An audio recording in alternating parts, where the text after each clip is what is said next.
This video will show you what happened in the Silmarillion compared to Season 1 of The Rings of Power and what they decided to change, which was a lot.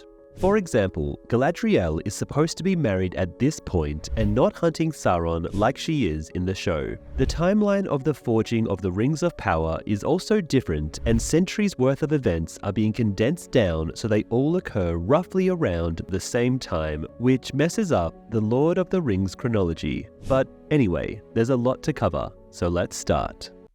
The Lord of the Rings of Power takes place during a different era known as the Second Age, which predates the events of the Lord of the Rings trilogy. It delves into the creation stories of the Great Rings, the tragic downfall of Númenor, and the establishment of Mordor.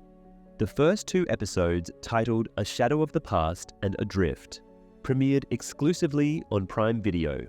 The television series is based on J.R.R. Tolkien's The Silmarillion. It is a compilation of his writings and was edited and published after his passing by his son, Christopher, along with the help of fantasy author Guy Gabriel Kay. However, Amazon didn't actually have the rights to the Silmarillion, but only the Lord of the Rings appendix, which is why the story can feel a bit messy sometimes. The episode begins in the vicinity of Tirion in Valinor. In a time when the world was still young, before the first sunrise, there was already light emanating from the two trees of Valinor. At the start, nothing is inherently evil. Elvish children are seen playing. Among the children, a young Galadriel is seen crafting a paper boat, whispering to herself. As she sets it afloat, it transforms into a swan-like vessel, only to be pelted with stones by the other children, who are not evil but rather mean or petty until it sinks. Galadriel becomes angry and confronts the main instigator, but her older brother Finrod steps in. He imparts a lesson explaining that rocks only look downwards, unlike boats, and reminds her that he won't always be there. This conversation seems to have a profound impact on Galadriel. In J.R.R. Tolkien's works, Galadriel's brother Finrod refers to her as Galadriel during her childhood. Initially, her father chose the name Artanis for her, while her mother chose the names Nerwen or Nerwenda for her. An older Galadriel recounts the joyous era of the Years of the Trees. Galadriel and her fellow elves believed that their happiness would be eternal. They were devoid of a term for demise, and they believed that their radiance would never fade. But along came the great foe, Morgoth. He eradicated the very radiance of their home and caused destruction. The elves resisted, but the light of the trees were being extinguished. A multitude of elves embarked on a war campaign with a powerful armada. Sadly, the elves had to leave Valinor and embark on a voyage to a distant domain, a realm filled with countless dangers and unfamiliar creatures, a place known as Middle-earth. There, elves engaged in combat with orcs and other creatures. The war left Middle-earth in ruins. It endured for centuries. Then, a mature Galadriel stands on the battlefield amidst innumerable fallen. Ultimately, Morgoth would be vanquished, but not before immense sorrow, for his orcs had proliferated to every corner of Middle-earth, multiplying exponentially under the leadership of his most loyal servant, a merciless and cunning sorcerer. They named him Sauron. Galadriel's brother Finrod pledged to seek him out and annihilate him. However, Sauron found him first and marked his flesh with a symbol, one whose significance even the wisest of the elves could not decipher. And there, in the darkness, her brother's pledge became hers. And thus, her pursuit persisted. Along with a group of elves, they relentlessly tracked down Sauron, traversing the farthest reaches of the world. However, as time passed, the trail grew fainter. Years turned into centuries, and centuries into millennia. Gradually, the anguish of those days faded from the thoughts and memories of many elves. Increasingly, the elves started to believe that Sauron had become nothing more than a distant memory, and the menace he posed had finally ceased. Galadriel yearned to be among those elves who held such convictions, yet she found herself unable to share their certainty. The reason behind her lingering apprehension remains unclear. Galadriel continues her relentless pursuit with her companions, showing unwavering determination regarding their mission. Meanwhile, in the Silmarillion, the book commences with the world's creation by Eru. He brings forth the Ainur and joins in song with them to fill the void, although one of them, Melkor, sings in disharmony.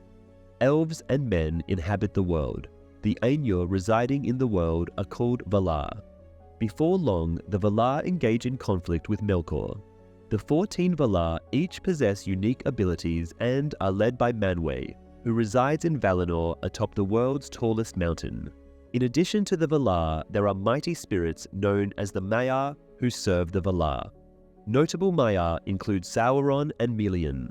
Melkor, referred to as Morgoth by the elves, stands apart from the other Valar and seeks to dominate the entire world through his dark power.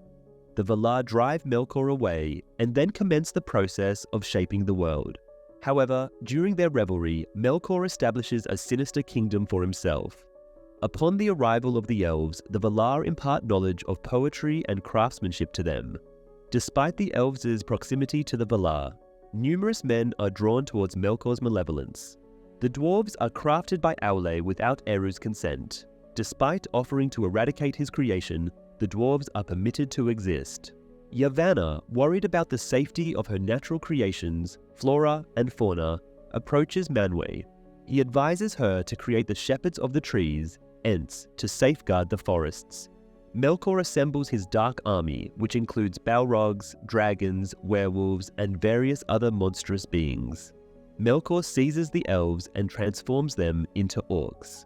The show does not delve deeply into Morgoth or Melkor's story. In the Silmarillion, the Valar engage in battle against Melkor in order to safeguard the elves. Emerging victorious, Melkor is captured and restrained, yet the Valar do not completely eradicate his sinister dungeons. The invitation to Valinor is extended to the elves, resulting in a division among them. While some choose to remain, the majority opt to embark on the journey. Among the powerful Maiar, Melian stands out. Thingol, a prominent elf leader, falls deeply in love with her and becomes delayed on his way to Valinor. Meanwhile, his people continue their voyage, leaving him and Melian behind in Middle-earth. Together, they form a new group known as the Grey Elves. However, not all elves cross over simultaneously, leading to the formation of various factions.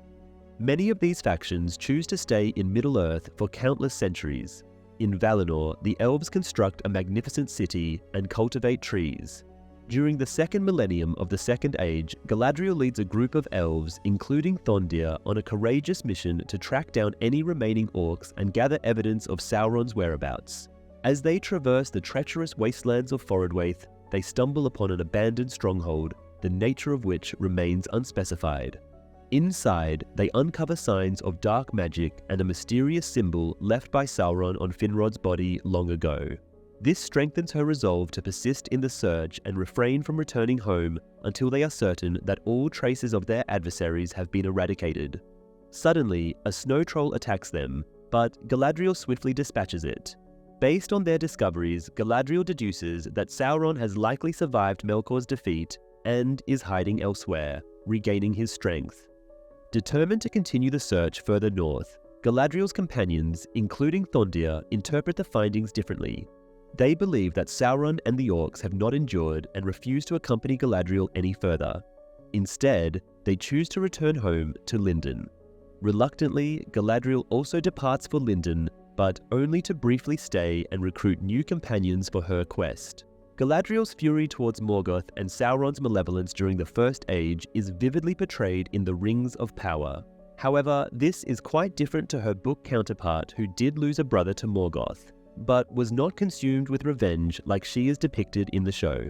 The Silmarillion and Tolkien's unfinished tales elucidate that Galadriel abstained from engaging in the conflicts of the First Age, firmly convinced that neither she nor her kin possessed the capability to thwart Morgoth. As a Valar, the Dark Lord held immense power as one of the preeminent supernatural entities in the Lord of the Rings universe, leading Galadriel to believe that only the Valar themselves could effectively counter his malevolence. Despite the alterations made to Galadriel's story in the Rings of Power, it is true that Finrod was indeed slain by Sauron in J.R.R. Tolkien's works. Nevertheless, the concept of death varies for elves compared to the other inhabitants of Middle-earth. His spirit was sent to the halls of Mandos, and due to his courageous deeds during his lifetime, Finrod was granted the opportunity to be revived and brought back to Valinor. Little is known about Finrod's life after his death in Valinor, except for the fact that he was reunited with his beloved Amory and his father, Finarfin. Tolkien's writings do not definitively state whether Galadriel ever discovered that her brother was still alive until she returned to Valinor following the events of The Lord of the Rings. As a result, the conclusion of Finrod's tale concerning Galadriel remains ambiguous. It is possible that the series may choose to completely ignore Finrod's resurrection, particularly considering the significant alterations that have already been made. Initially, Finrod's character in Valinor exhibits a distinct personality compared to his typical portrayal in Tolkien's works. Furthermore, Galadriel's commitment to avenge Finrod is absent in the canon. Instead, she takes a personal vow to eradicate all forms of evil. The Silmarils, which were precious gems crafted from the light of the two trees of Valinor, served as the focal point of the conflict between various elven factions and the Dark Lord Morgoth. However, they have largely been absent from the series thus far. Considering the neglect of Finrod's story arc and his significant accomplishments, it remains uncertain how closely his narrative in the Rings of Power will align with Tolkien's established canon.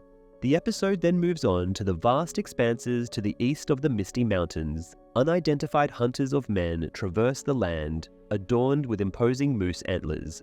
Meanwhile, in Rivanion, the Harfoot are introduced. The appearance of these foreigners during a time when they are rarely seen by the Harfoots raises suspicions among Sadok Burrows and his fellow Harfoots. While playing with their friends in a meadow just beyond the authorized boundaries of their home, Eleanor Brandyfoot, Poppy Proudfellow, and Dilly Brandyfoot, all Harfoots, stumble upon a fresh wolf footprint, signaling the presence of a dangerous predator. Eleanor later arrives back at her home and engages in a conversation with her father, Largo, and mother, Marigold. Marigold cautions her daughter against venturing into forbidden territories beyond their home, despite Eleanor's fervent curiosity about the potential adventures in the vast Middle-earth. Hobbits and Harfoots were not included in Tolkien's writings until the conclusion of the Third Age. There are no mention of hobbit-like beings in the First or Second Age. We proceed to Lindon, where the capital of the High Elves is constructed with arches and curvatures on a cliff, surrounded by trees displaying golden hues and basking in warm sunlight. Elrond is seated beneath a tree, engrossed in reading a text in Quenya. One of the initial words he encounters is Nori. Suddenly, Galadriel and her companions arrive from Forodwaith. She seeks out her close friend Elrond, who holds the esteemed positions of herald and speechwriter for High King Gil-galad. She is captivated by a painting depicting a ship sailing towards Valinor. Elrond and Galadriel exchange warm greetings before examining the painting together. However, Galadriel soon mentions her intention to resume her quest, much to Elrond's disapproval. Despite the king's gracious forgiveness for her past defiance, she risks losing his favor by persisting in her decision. Nevertheless, she remains resolute in her desire to secure an audience with the king. Before the audience, the ceremony commences to honor the company for their successful campaign and victory, symbolizing the eradication of the last remnants of their enemy, akin to a cleansing spring rain over a decaying carcass. High King Gil-galad boldly declares to Galadriel, "Today marks the beginning of our days of peace." She bows her head, if only for the moment. Gil-galad, as depicted in the Silmarillion, is portrayed as the sagacious and remarkably powerful High King of the Elves in Middle-earth. While his noble lineage certainly contributed to his stature, it was not the sole factor that rendered him deserving of his esteemed position. Gil-galad exhibited exceptional leadership skills on the battlefield, fearlessly leading his troops in combat against formidable adversaries such as Morgoth and Sauron. Gil-galad bestows honor upon Galadriel and the elves who had accompanied her on their successful mission to ensure the eradication of any remnants of Morgoth or Sauron. As the ultimate reward, Gil-galad grants them permission to journey to Valinor, a land beyond the sea, starting from the Grey Havens. Later that evening, after the ceremony, Elrond and Galadriel engage in a heated argument regarding her refusal to relinquish her sword, consequently missing out on the extraordinary opportunity to return to Valinor. Elrond urges Galadriel to refrain from endangering the lives of more elves in their pursuit of locating Sauron. Gil-galad's portrayal in the Rings of Power diverges greatly from his composed book counterpart. Instead, he assumes the role of a typical politician. relying on his subordinates to craft his speeches and manipulating others into believing that all is well. The High King's behaviour towards the esteemed elves of Lord of the Rings, such as Galadriel and Elrond. In contrast to the canon, Galadriel was held in higher esteem than Gil-galad himself. Every individual of the elven race would have been well aware of her identity, and although Gil-galad was respected by Galadriel, he lacked the power to dispatch her to Valinor. In the southern regions of Middle-earth, the elf Arondir is introduced as part of a group of elves guarding Tirharad, a human settlement. At the nearby elven base, Arondir is informed by his superior about the news from Lindon that the threat of Sauron's return has been eliminated. Consequently, the base is to be closed, bringing an end to Arondir's responsibilities in Tirharad. He expresses his frustration regarding this decision to Revian. The Watchwarden notices his lack of enthusiasm for leaving, but assumes it is because Arondir has grown attached to the local people after 79 years of service. Revian warns him that the people of Tirharad, due to their past service to Morgoth 1,000 years ago, may still be corrupted. Arondir sneaks away to visit Bronwyn, a human woman he is interested in who serves as the town's healer. Just as Arondir is about to talk to Bronwyn, a farmer is seeking Bronwyn's help. The farmer's cow seems to be sick, with black goo instead of white foaming milk coming from its udder. This is the second clue that something is wrong in the area. Arondir immediately sets off to investigate, and Bronwyn accompanies him. This gives her son, Theo, the chance to show a friend what he has discovered under the floorboards of a barn, an iron torch-like object bearing Sauron's sigil. It suddenly flares up, and Theo hears the black speech. Arondir, an elf of the Sylvan kind, has been specifically crafted for the television series The Rings of Power. Galadriel's main driving force is vengeance in Rings of Power, making romance and marriage appear distant concerns for her. Nevertheless, in the works of Tolkien, Galadriel was already wed to Celeborn during the Second Age, and prior to the events depicted in the initial episodes of the Prime series, she would have already become a mother to her daughter, Celebrian. Elrond and Galadriel, being prominent figures among the elves, undoubtedly shared a strong bond in the Lord of the Rings and other writings by Tolkien. Nevertheless, their connection in Rings of Power surpassed any previous displays of familiarity. Instead, Elrond is depicted as having wed Celebrian, Galadriel's daughter, at some point during the Second Age. Bronwyn is displeased when Arondir reminds her that many residents of Hordern, like Tirharad, are descendants of Morgoth's allies. This fact is particularly unsettling for Bronwyn, as she has close relationships with some of the people who reside there. However, their conversation is abruptly interrupted by a sudden noise. They both climb up a nearby hill and witness the alarming sight of Hordern engulfed in flames. Bronwyn is a character that has been exclusively introduced in the show. She hails from Tirharad in the Southlands of Middle-earth. After a few days following the events in Lindon, Galadriel, Thondir, and their companions find themselves standing on a boat that has sailed across the sea from Mithlond, prepared to venture into the blissful realm of the Undying Lands. She and all the soldiers in her company are looking ahead, wearing their armor and holding their swords pointed downwards. Later, as they approach Valinor, the company is being relieved of their gear and weapons in preparation for entering the Undying Lands. Ahead of their ship, a light emerges from behind the dark, swirling clouds. A song can be heard and the company joins in singing, except for Galadriel, who appears uneasy. Then the clouds, and perhaps even the skies, part, and a blinding white light fills the scene. Galadriel takes a step back and has a sudden change of heart. Driven by her longing to continue her mission against Sauron, she decides to forego entering Valinor and leaps off the vessel just before it passes through the Radiant Curtain. Determined to return to Middle-earth, she sets out to swim back on her own. In the book, Galadriel possesses mystical powers, enabling her to peer into the thoughts and emotions of individuals, regardless of their distance. Nevertheless, this capability has not been depicted in the series thus far. It is plausible that this aspect of her character will be revealed following her acquisition of the Ring of Power. Presently, her abilities appear to align more closely with those of warrior elves such as Legolas. A shooting star streaks across the sky from west to east. Gil-galad in Lindon witnesses it, receiving yet another omen. Elrond and Celebrimbor journey eastward. Arondir and Bronwyn stand together in Hordern. the Ents in Fangorn observe, eventually it descends near the dwelling of the Harfoots in Rovanion. Driven by curiosity, Nori ventures forth and cautiously approaches the still smouldering crater, only to discover a peculiar man lying at its very core. There are strong suggestions that the man is intended to be Gandalf.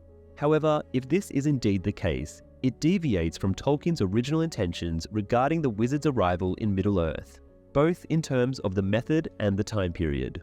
According to the established lore, Gandalf arrived in Middle-earth at the onset of the Third Age, not the Second, and he made his way to the Grey Havens like most beings from Valinor.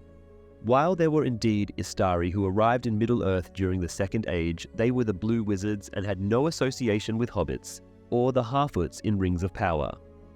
It was believed among men that the wizards were also men who, through long and secret study, had gained great knowledge of law and arts. However, as time passed in the Third Age, it became evident that the wizards did not die, leading men to speculate that they were of elven kind. Only Elrond, Círdan, and Galadriel knew that the wizards were actually Maiar, servants of the Valar. Sent by the Valar to aid the peoples of Middle-earth against Sauron during the Third Age, the duration of the Second Age in Middle-earth spanned 3,441 years, while elves such as Galadriel and Elrond experienced this as a mere fraction of time. Numerous generations of men, hobbits, and dwarves emerged and disappeared within the confines of the canonical Second Age. The second episode of The Lord of the Rings, The Rings of Power. Season 1 is titled Adrift. Galadriel finds herself in the vast expanse of the sea near Valinor, her gaze fixed on the spot where the ship that had carried her thus far has vanished. As she pivots and commences her journey back, the sky gradually darkens, signaling the arrival of nightfall. We find Nori Brandyfoot standing at the edge of the fiery crater caused by the meteor's impact. In the center of the crater, there is an unconscious man, notably larger than the Harfoots. Poppy arrives and attempts to pull Nori away, but in the struggle, Nori accidentally falls off the edge and tumbles down to the bottom of the crater. She discovers that the burning debris is surprisingly not hot. As she approaches the unidentified man, later referred to as the Stranger in the credits, the Maiar were ancient celestial beings brought into existence to assist the Valar in the initial formation of the world. Although their numbers were great, only a few were given names. Eonwe, the standard bearer and messenger of Manwë, and Ilmare, the attendant of Vada, held the highest positions among them. During the Third Age, 5 of these ethereal beings took on physical forms and became known as the Wizards. Maiar, similar to Valar, did not assume a permanent form, but had the ability to alter their shape at will. Olorin roamed among the inhabitants of Middle-earth in an ambiguous form for an extended period, before being tasked by the Valar to join the Istari. Similar to the Valar, this power could also be lost through misuse. Sauron, following the destructive path of Melkor, assumed the identity of the Dark Lord during the Second Age. Despite this, even corrupted Maiar maintain their eternal life. It is evident that when a Maiar's physical body is destroyed, their spirit becomes homeless and their strength weakens until they can inhabit a body again, or are revived by their Valar counterparts. An illustration of this can be observed in Lúthien's warning to Sauron after his downfall at the Tower of Werewolves. There are more wizards in Tolkien's canon besides Gandalf. In total, Middle-earth is graced with the presence of 5 Istari. Alongside Gandalf, we have Saruman the White, Radagast the Brown, and 2 blue wizards. All 5 of them are mighty spirits sent by the Valar, who are even more powerful and played a role in the creation of the world. In principle, any one of these Istari could potentially be the Stranger in the Rings of Power. Nevertheless, among the 5, Gandalf is undeniably the most likely candidate to be the Stranger. Moreover, he dons garments of all grey, enjoys embarking on adventures with the hobbit-like Harfoots, and communicates with fireflies in a manner reminiscent of Ian McKellen's portrayal of Gandalf conversing with moths in Peter Jackson's film trilogy. However, in the Silmarillion, Gandalf makes his way to Middle-earth around the year 1000 of the Third Age in response to the initial signs of Sauron's return following the Battle of the Last Alliance. Tolkien's accounts vary regarding whether the Istari arrived together or in separate groups, but if they did arrive separately, it was almost simultaneously, as 1000 TA is the sole date provided. In terms of their aging process, it appears that they did age, albeit minimally. The Silmarillion describes them as appearing, "In the likeness of men they appeared, old but vigorous, and they changed little with the years, and aged slowly, though great cares lay on them." Additionally, a passage in the Unfinished Tales reinforces this notion. They came therefore in the shape of men, though they were never young and aged only slowly. As Poppy pleads with Nori to refrain from touching the stranger, Nori's curiosity persists and she cautiously reaches out to touch his unconscious face. Upon awakening, the stranger is disoriented and abruptly seizes her in arm. He initially displays a threatening demeanor. He emits a wordless roar, causing flames and rocks to ascend into the air and swirl around before eventually subsiding, momentarily extinguishing the flames. A close-up of his face reveals fear rather than anger. Subsequently, he collapses and loses consciousness once more while the flames reignite. Nori and Poppy engage in a heated argument regarding the appropriate course of action. Poppy advocates for leaving him behind and moving on, while Nori vehemently opposes such a notion. Even in the face of physical annihilation, they persist in their ethereal form. It has been suggested that the Maya, while serving the Valar in the task of shaping the world, had the capacity to manipulate the elements and energies just like their Valar counterparts. In the episode, Sadoc strolls aimlessly through the Harfoot village accompanied by his wife, unsettled by the occurrence of a falling star. The two girls procure a cart and 2 lanterns from the camp, using the cart to transport the stranger to a dilapidated and deserted wagon, where they hope to leave him safely for the night. Poppy continues to plead with Nori to let go of the stranger, arguing that he is not Nori's burden to bear. However, Nori remains steadfast in her belief that she is destined to come across him and offer assistance, citing the proximity of the meteor landing to the Harfoot encampment as a sign of fate. They argue about what the stranger could be, because if he were an elf, he would have sharpy ears and be more attractive. After debating too much, the wheelbarrow slips from their grasp and rolls downhill. Once they manage to capture the runaway wheelbarrow, they conceal the stranger amidst a cluster of trees.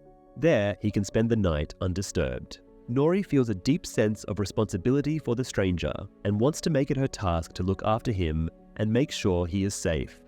The Harfoots were among the 3 hobbit breeds found in Middle-earth alongside the Stores and Falahides. Harfoots were of lesser stature and size compared to other hobbits, with no beards and a preference for going barefoot. They possessed dexterous hands, agile feet, and a complexion of brown. Residing in elevated terrains and slopes, they dug tunnels or burrows known as smiles, a practice they upheld throughout the Third Age and beyond. The Harfoots, the predominant hobbit race, resided in the central vales of Anduin during their earliest recorded history. More specifically, they inhabited the lower foothills of the Misty Mountains. The southern boundary of their territory was marked by the Gladden Fields, while their northern boundary extended to the woodland of the Great Shelf near the High Pass.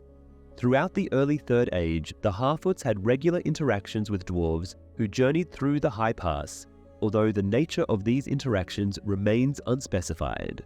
Harfoots, as described by Tolkien in his literary works, serve as the predecessors to the hobbits depicted in The Lord of the Rings.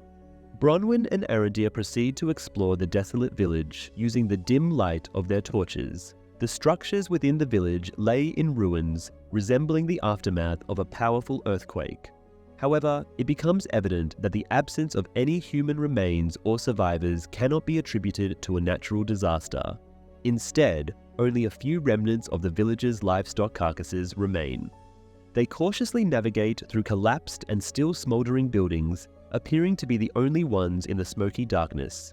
Furthermore, the hole discovered by the elf within one of the buildings is not a result of an earthquake either. It is apparent that the hole leads to an underground passage, meticulously excavated by an unknown entity. With their objectives in mind, Bronwyn decides to return to Tirharad to warn her people, while Arondir ventures forth into the passage to uncover any valuable information it may hold. Situated in the southlands of Middle-earth during the latter part of the Second Age, Hordern was a village inhabited by Southlanders. This fictional village was created specifically for the Rings of Power by Amazon Studios. In Ost in Edil, the capital of Eregion, known as the Realm of the Elven Smiths, Elrond and Celebrimbor convene in the renowned Master Smith's workshop. Amidst their conversation, they delve into the topic of Feanor's hammer. Elrond is astounded by the magnificent hammer that Feanor had utilized to craft the Silmarils. The Silmarils, initially named in Quenya, were a trio of precious gems created by Feanor using a special crystal substance called Silima, containing the light of the two trees of Valinor. Initially, Feanor proudly displayed the Silmarils at gatherings, but as distrust grew among the Noldor, he kept them hidden, only revealing them to his closest family. Celebrimbor expresses his dissatisfaction with his own achievements, a sentiment that Elrond challenges. Celebrimbor's goal is to bring beauty to Middle-earth, not just warfare, and to create something truly powerful. In a display of his craftsmanship, the smith unveils his plans for a magnificent forge, envisioning the creation of extraordinary wonders. It will have a fire as intense as a dragon's breath and as pure as starlight. However, there is a catch. The forge must be completed by spring, although the reason behind this urgency remains undisclosed. Unfortunately, High King Gil-galad is unable to provide the necessary workforce for this endeavor. Elrond proposes the idea of seeking workers from outside their own race, a suggestion that may hold the key to their predicament. Celebrimbor, a prince of the Noldor and the final descendant of the House of Fëanor, displayed his valor in the battles of Dagor Nuin-Giliath and Dagor Aglareb. Celebrimbor then governed Eregion during the Second Age and was renowned as a skilled smith. Returning to the Harfoots, Nori pays a visit to the stranger to let out a powerful roar that shakes the surrounding trees. However, Nori manages to calm him down and introduces herself. Unfortunately, he misunderstands and repeats Nori's name instead. Nori realizes that he has forgotten his own identity. Nori brings him snails and demonstrates how to extract them from their shells for consumption. Once again, he misunderstands and proceeds to stuff the entire sack of snails into his mouth. Meanwhile, at the Harfoot camp, Nori's father, Largo, is convinced to assist others in setting up a sunshade. Being ever obliging, Largo abandons his own task of fixing a wheel, while those who sought his help simply sit idly by. The sunshade collapses, causing Largo to slip and severely twist his ankle. Nori asks him where he comes from and if there are others like him. In response, the stranger begins etching a symbol in the mud. He speaks in an unfamiliar language, repeatedly uttering Mana and Yura with growing urgency. Translated directly from Elvish, Mana and Yura signifies "what is fire." Some scholars of Tolkien's work suggest that it may alternatively convey the meaning of blessed flame, depending on the specific context. Among the lines, there is a rune that bears a striking resemblance to the G rune, albeit reversed, which Gandalf later adopts as his signature in The Hobbit and the Fellowship of the Ring. Poppy hurries to fetch Nori for her father. In the aftermath, everyone stands around questioning whether Largo and his family will be able to join the others when they depart from their current camp in a few days. The prospect of being left behind in the wilderness is undeniably perilous. Yet those who initially asked for Largo's assistance show no concern for his accident and display no inclination to aid his family when the time comes. When Celebrimbor and Elrond finally meet again, they are on their way to Khazad-dûm, revealing Elrond's earlier reference to the works of another race. Celebrimbor is in awe of the dwarven craftsman. Elrond assures the blacksmith that the dwarven prince, Durin, is like a brother, but their belief is quickly shattered by the guard at the stone door. However, when the welcome falls short, Elrond sends Celebrimbor away and resorts to a dwarven ritual, the Rite of Sagan-Tarag, to gain entry, despite the hostile reception. Elrond is then escorted inside alone, where he witnesses the magnificence of the mines, waterfalls, verdant cliffs for farming, and a bustling underground city carved into the heart of the mountains. Prince Durin IV, Owain Arthur, dismisses Elrond's poetic words about their friendship and instead introduces the dwarven test of endurance. They will break stones with hammers until one of them can no longer continue. If Elrond fails, he will be banished. If he succeeds, they will grant him a single favor. Elrond manages to crush his first boulder. The story resumes with Galadriel by herself, floating in the sea, her ship and companions safely hidden by clouds in Valinor. Galadriel has been swimming for several days and nights. She appears exhausted, taking breaks by floating on her back to rest. In the midst of an impenetrable grey fog, she suddenly hears a loud noise. The makeshift raft is constructed from planks and spars salvaged from a wreck. On board are a small group of survivors who seem hesitant to welcome her and share their limited supplies. These stranded human mariners are terrified of a nearby creature that caused their shipwreck. In the background, snippets of conversation suggest that someone they disliked or distrusted may have been left behind or met an unfortunate fate. Despite the initial reluctance, a compassionate woman extends a helping hand to Galadriel, allowing her to climb aboard and offering her a much-needed drink of water. The survivors mention an encounter with a menacing creature referred to as a worm that attacked their ship. Galadriel explains that she got separated from her own ship. One of the men anxiously asks if she has seen their ship, specifically referring to the worm. However, before they can exchange any answers, the passengers notice a ship in the distance. Surprisingly, it turns out to be their own wrecked ship, being dragged through the water by the feared worm, a massive creature with fins that effortlessly cut through the waves. Just as they notice Galadriel's elven features, she is abruptly pushed overboard, coinciding with the appearance of the worm that violently collides with the raft. One of the men quickly unties his portion of the raft, ensuring it drifts away from the others and narrowly escaping the disaster. Each time Galadriel resurfaces for air, the devastation becomes apparent. The worm circles back, its enormous jaws emerging from the water to devour the raft, while its numerous fins tear through it. Eventually the sea becomes calm and silent. In the distance, the last remaining fragment of the raft emerges from the fog, rowed by Halbrand. Following Galadriel, he rows and extends an invitation for her to join him on his significantly smaller raft. He pulls her on board. They exchange introductions. He reveals his name as Halbrand, but provides no further details. When Galadriel discloses her name, it appears to hold no significance for him. The scene concludes with both individuals observing each other with suspicion. Sea serpents inhabited both freshwater and saltwater environments. These creatures are absent from any narrative set in Adar, but are solely referenced in the Lost Road and other writings, specifically in the section dedicated to Elvish etymologies. In Roverandom, there existed a sea serpent dwelling in a cavern called Pot, situated at the depths of the deep blue sea. This creature was of immense size and strength, stretching over 100 miles in length, and was reputed to incite storms merely by passing through the world. Back in Khazad-dûm, the connection between Durin and Elrond is fracturing as they relentlessly chip away at the boulders. Elrond finds himself defeated in the rock-breaking contest, leading to his banishment. Seeking an escort to the exit, he requests Durin's presence, to which Durin reluctantly agrees. As they ascend towards the surface, Durin's hostility is revealed. Elrond had missed his wedding. The passing of 20 years had seen Durin start a family, a fact that Elrond had missed entirely.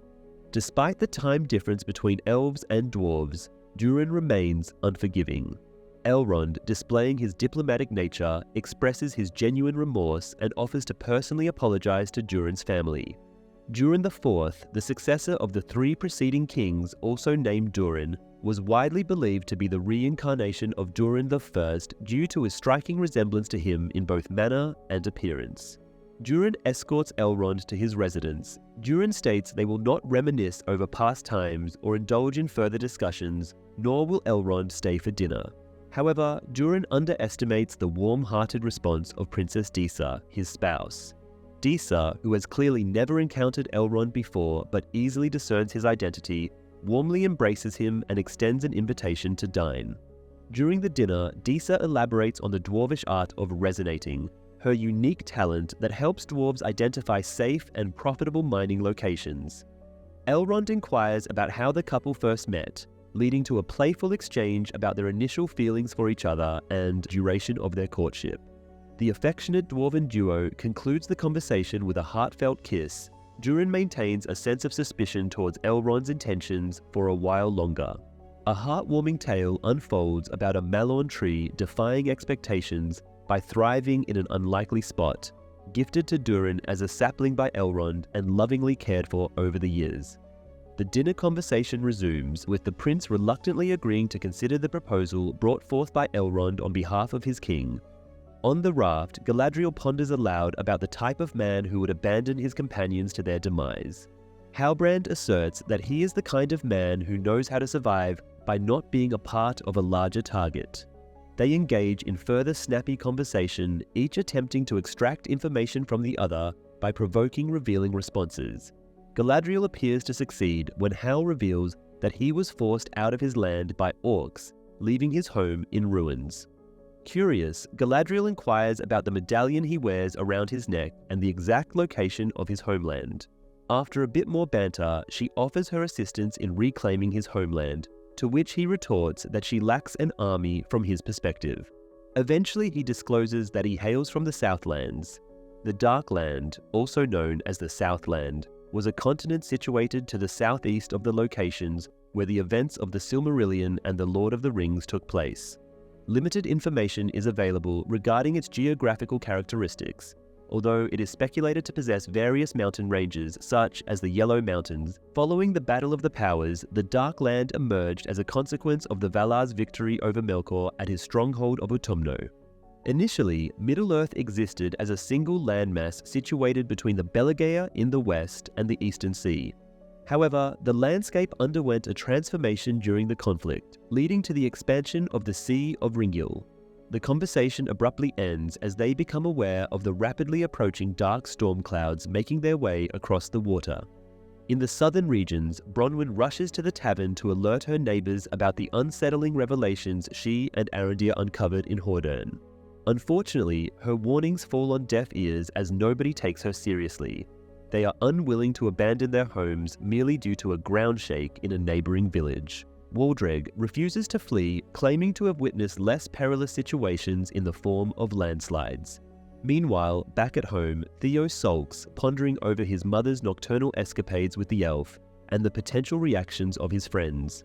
However, his discontentment is further exacerbated by the incessant noise of mice scurrying beneath the floorboards, which has kept him awake for 2 consecutive nights. Filled with anger, he reacts impulsively, grabbing a poker and vigorously striking the floor until he creates a hole in the planks. To his surprise, the source of the commotion is far from harmless mice. He catches a glimpse of an orc's ice-blue eye peering back at him. Arondir is making his way through the tunnel in Hordern when he suddenly feels a sense of danger creeping up behind him. Hastening his pace, he notices that the rats in the tunnel are fleeing past him in a state of panic. Upon reaching a pool, he plunges in, swims through a submerged passage, and emerges in an underground chamber. As he cautiously steps back from the water with a knife in hand, 2 pairs of dark claws suddenly grab hold of him from behind. Bronwyn rushes back home from the tavern to check on Theo after being away all night and morning. Upon Bronwyn's arrival, she is greeted by a scene of utter chaos in her home, with debris scattered everywhere and a gaping hole in the middle of the floor. Her son is nowhere to be found, and signs of a struggle in her shop.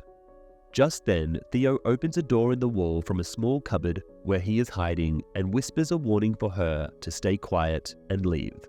Initially complying, Bronwyn, being a mother, decides against abandoning her child. She changes her mind and hides in a closet instead. Peeking through a crack in the wall, she witnesses a menacing orc emerge from the hole in the floor. Despite being cautious, she unintentionally knocks over a jar in the closet where she is concealed. This alerts the orc, causing it to pursue her. Theo quickly emerges from his hiding place to protect her. A frantic struggle ensues. They attack the orc from both sides simultaneously. They stab the orc with various sharp tools scattered around the shop, attempt to strangle it with a piece of rope, and impale it on a rusty old blade. They emerge victorious. The next scene shows Bronwyn dropping the severed head of the orc onto the bar in the tavern. She informs her neighbours that those who wish to survive should join her tomorrow at dawn to journey to the Elf Tower. Galadriel and Halbrand then find themselves in the midst of a fierce storm. They struggle to maintain the buoyancy of the raft while out at sea. Galadriel secures herself to an upright structure, but the relentless wind and waves shatter the spar, causing her to lose consciousness and sink towards the depths of the ocean. However, Halbrand bravely dives after her. utilizing the rope that remains attached to the spar as his navigational aid. With the knife from Galadriel's belt, he skillfully severs her from the entanglement. Eventually, they resurface, and Galadriel regains consciousness. Together, they hoist themselves onto the raft, utterly exhausted and in need of rest. Night falls in Rhovanion as Nori and Poppy pay a visit to the stranger. Nori informs him that the Harfoot migration is set to begin in a few days, and she won't be able to assist him any longer. The lanterns carried by the two girls catch his attention. Poppy reveals that the light emanates from fireflies, causing the lanterns to tremble and eventually break open, releasing the fireflies. The glowing insects start to swirl around the trio, with some landing on the stranger's hands, where he whispers to them. Softly murmuring in an unfamiliar language, the stranger orchestrates the fireflies to form a radiant yellow constellation in the night sky. Nori, whose people migrate based on the seasons and study the stars for guidance, recognizes the figure but can't pinpoint the specific constellation. She senses that if she could identify the constellation, she would know the stranger's destination or origin. However, as the weakened stranger collapses, the firefly nestled in Poppy's hand fades away, extinguishing all the shimmering yellow lights in an instant. Prince Durin informs his father, King Durin III, in Khazad-dûm that Elrond is unaware of the possessions held by the dwarves. Prince Durin also expresses his trust in Elrond. However, the king, adorned with a magnificent waist-length grey beard, harbours suspicions towards the elves. He questions whether Elrond's presence in Khazad-dûm is related to this matter. He cautions his son, emphasizing that trust cannot exist between a hammer and a rock, as eventually one of them will inevitably give way. As they stand together, two guards unveil a box before them, revealing a mysterious glow of silvery blue light that bathes their faces upon its opening. So far, it has not been revealed what is hidden in the box. It could possibly be the Arkenstone or a Silmaril. Since Elrond has already mentioned the Silmarils in a conversation with Celebrimbor, it is more than possible that is what is in the box. Otherwise, it could simply be Mithril, an incredibly rare metal. In the Southern Lands, we shift our focus to Theo, who is in the process of packing up the shattered sword. As he does so, a drop of blood from his injured hand is absorbed by the sword, causing it to emit a fiery glow and the shard to extend. However, Bronwyn interrupts him and inquires if he is prepared to depart. Theo hastily confirms his readiness, swiftly wraps up the sword, and follows her outside. They join a queue consisting of their fellow villagers, and as the camera zooms out, it becomes evident that the line is remarkably long. Ultimately, we come back to the raft. The tempest has subsided, and Galadriel and Halbrand have managed to elude the raging storm. Galadriel and Halbrand are in a deep slumber. A silhouette looms over them. Slowly, we discern that it belongs to a man, positioned on a vessel tethered to the raft. Tolkien's writings suggest that Galadriel and Sauron did not have any interactions during the First Age. Nonetheless, within the initial millennium of the Second Age, Tolkien mentions that Galadriel eventually realized that Sauron, much like in the ancient days when Melkor was held captive, had resurfaced. However, since Sauron did not have a distinct name yet, and his actions were not recognized as coming from a single malevolent entity, the chief servant of Melkor, she discerned that there was a malevolent intent spreading throughout the world. This malevolence appeared to originate from a location farther to the east, beyond Eriador and the Misty Mountains. From this moment onward, a significant portion of Galadriel's endeavors in Middle-earth revolve around her anticipation of an impending clash with the malevolent entity, and correspondingly, Sauron's endeavors increasingly intertwine with Galadriel, as he recognizes her as one of his primary adversaries in Middle-earth. However, eventually, they both find themselves residing in a region simultaneously, with Sauron concealing his true identity as Anatar, and ultimately, their paths officially intersect. He quickly realized that Galadriel would stand as his primary opponent and hindrance. Adar marks the third episode of The Lord of the Rings, The Rings of Power Season 1. The people of the realm's Southlands are already experiencing losses as the orcs make their presence known once again in Middle-earth. Arondir has been captured by orcs. They are pulling him along a trench covered with a makeshift tarp made of various types of cloth in different colors and states of disrepair. The tarp is not very effective at blocking out the sunlight. Arondir appears to be only partially conscious, and he is bombarded by sights and sounds around him. There are people both crying and screaming, humans confined in cages along the sides, as well as grunting and snarling orcs who are mistreating everyone, including each other. The name Adar is mentioned for the first time. Despite being formidable combatants, orcs have a distinct aversion to sunlight. While this may align with their role as minions of darkness, there exists a deeper, lore-based rationale for this particular trait. The origin of orcs remains a contentious topic due to Tolkien's multiple revisions of their creation story. Initially, they were said to have been formed from subterranean rocks and slime. Later, they were described as corrupted elves and then as corrupted men. Regardless of which version one believes, orcs were ultimately brought into existence by Morgoth, the original Dark Lord of Middle-earth in the ancient past. This explains their inherent aversion to the sun. Their natural habitat was the darkness, the orcs' hatred for the sun tracing back to Morgoth's creation of them. In the beginning, when Eru shaped Ea, the world was a single continent illuminated by two great lamps. It was during this time that Morgoth constructed the fortress of Utumno in the northernmost regions, beyond the reach of the lamp's light. Thus, everything he wrought, including the evil beings he spawned, was shrouded in perpetual darkness. During that period, Morgoth forged the orcs, crafting them in a time devoid of illumination. Believing that his dominion over Middle-earth would be eternal, Morgoth designed the orcs to thrive in obscurity and fulfill his malevolent intentions. Consequently, millennia later, when the sun ascended for the first time, the orcs experienced a literal shock. The scorching heat seared their bodies, and the brilliance of the light was blinding. They were compelled to retreat underground, doing everything within their power to evade the sun's rays. This, however, does not imply that orcs were incapable of venturing into sunlight. Yet, they endeavored to avoid it whenever feasible. The question of the origin of orcs in The Lord of the Rings has sparked extensive debate, with the prevailing belief suggesting that they originated from elves. However, the exact mechanics of this transformation remain elusive. Throughout Tolkien's writings, there is no instance of a good orc, intensifying the enigma surrounding their race. A section in the Silmarillion goes on to mention that Morgoth captured and imprisoned the elves, subjecting them to slow acts of cruelty that corrupted and enslaved them. Thus, Melkor gave rise to the repulsive race of the orcs out of envy and mockery towards the elves.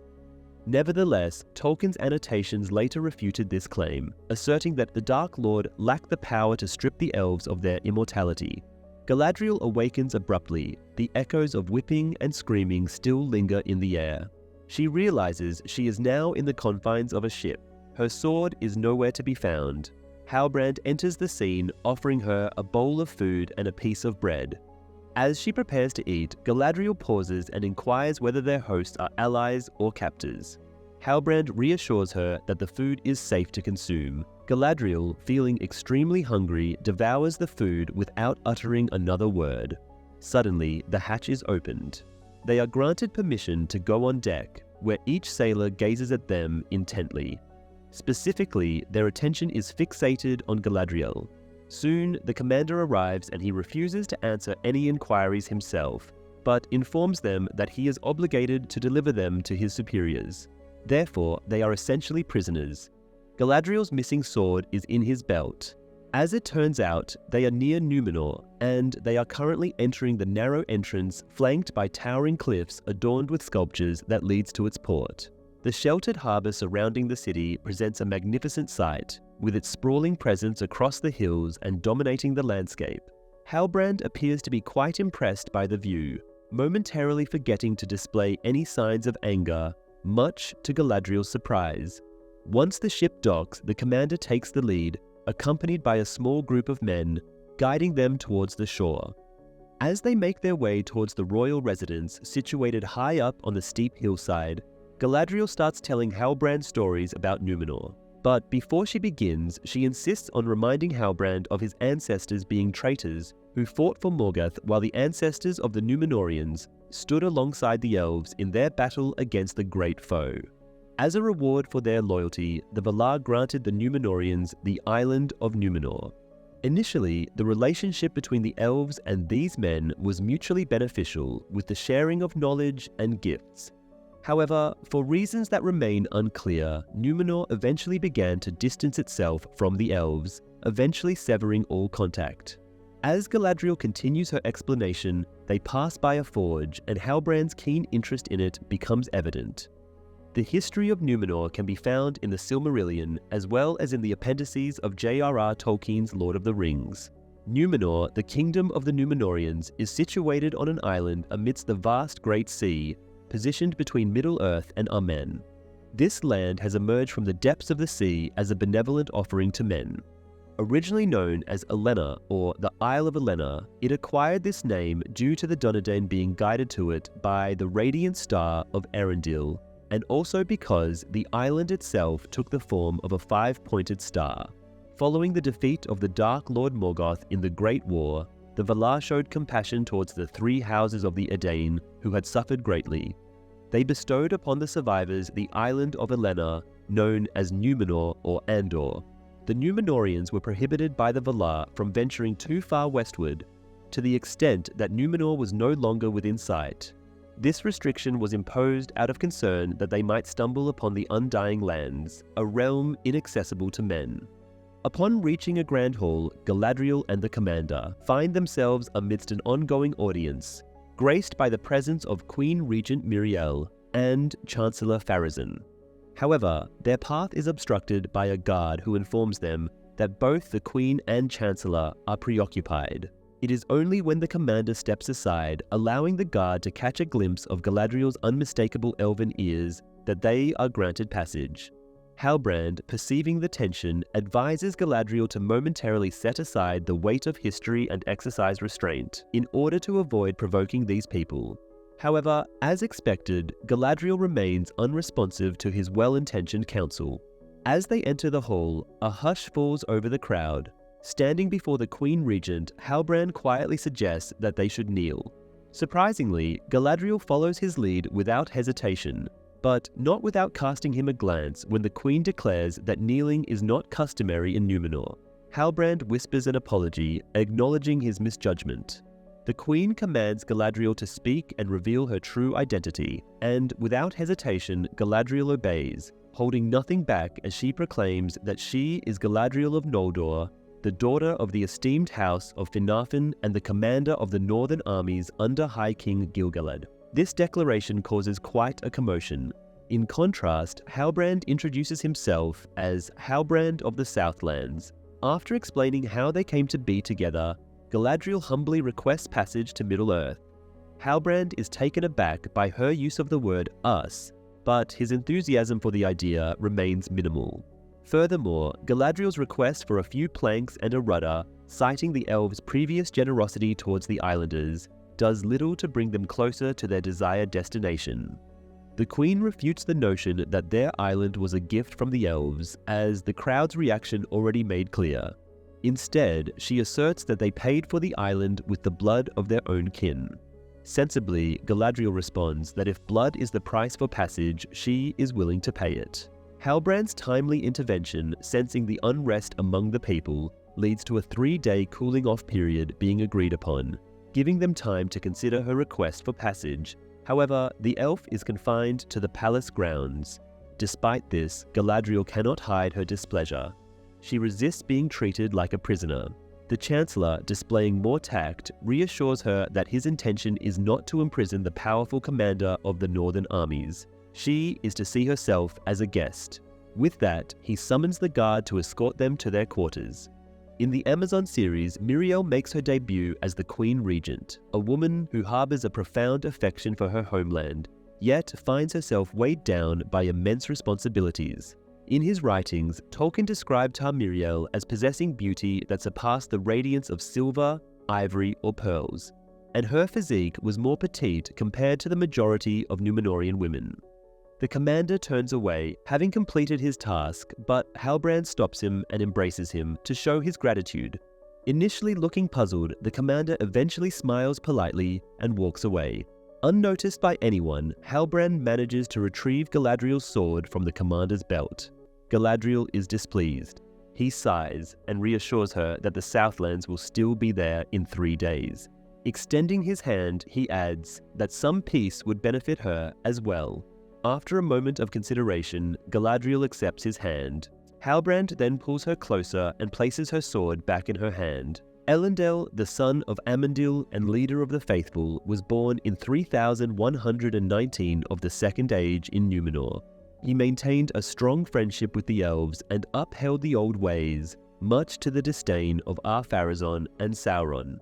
Sauron particularly despised Elendil and his father Amandil. Elendil was married to an unnamed Númenorian woman who was undoubtedly of noble blood and shared his upbringing.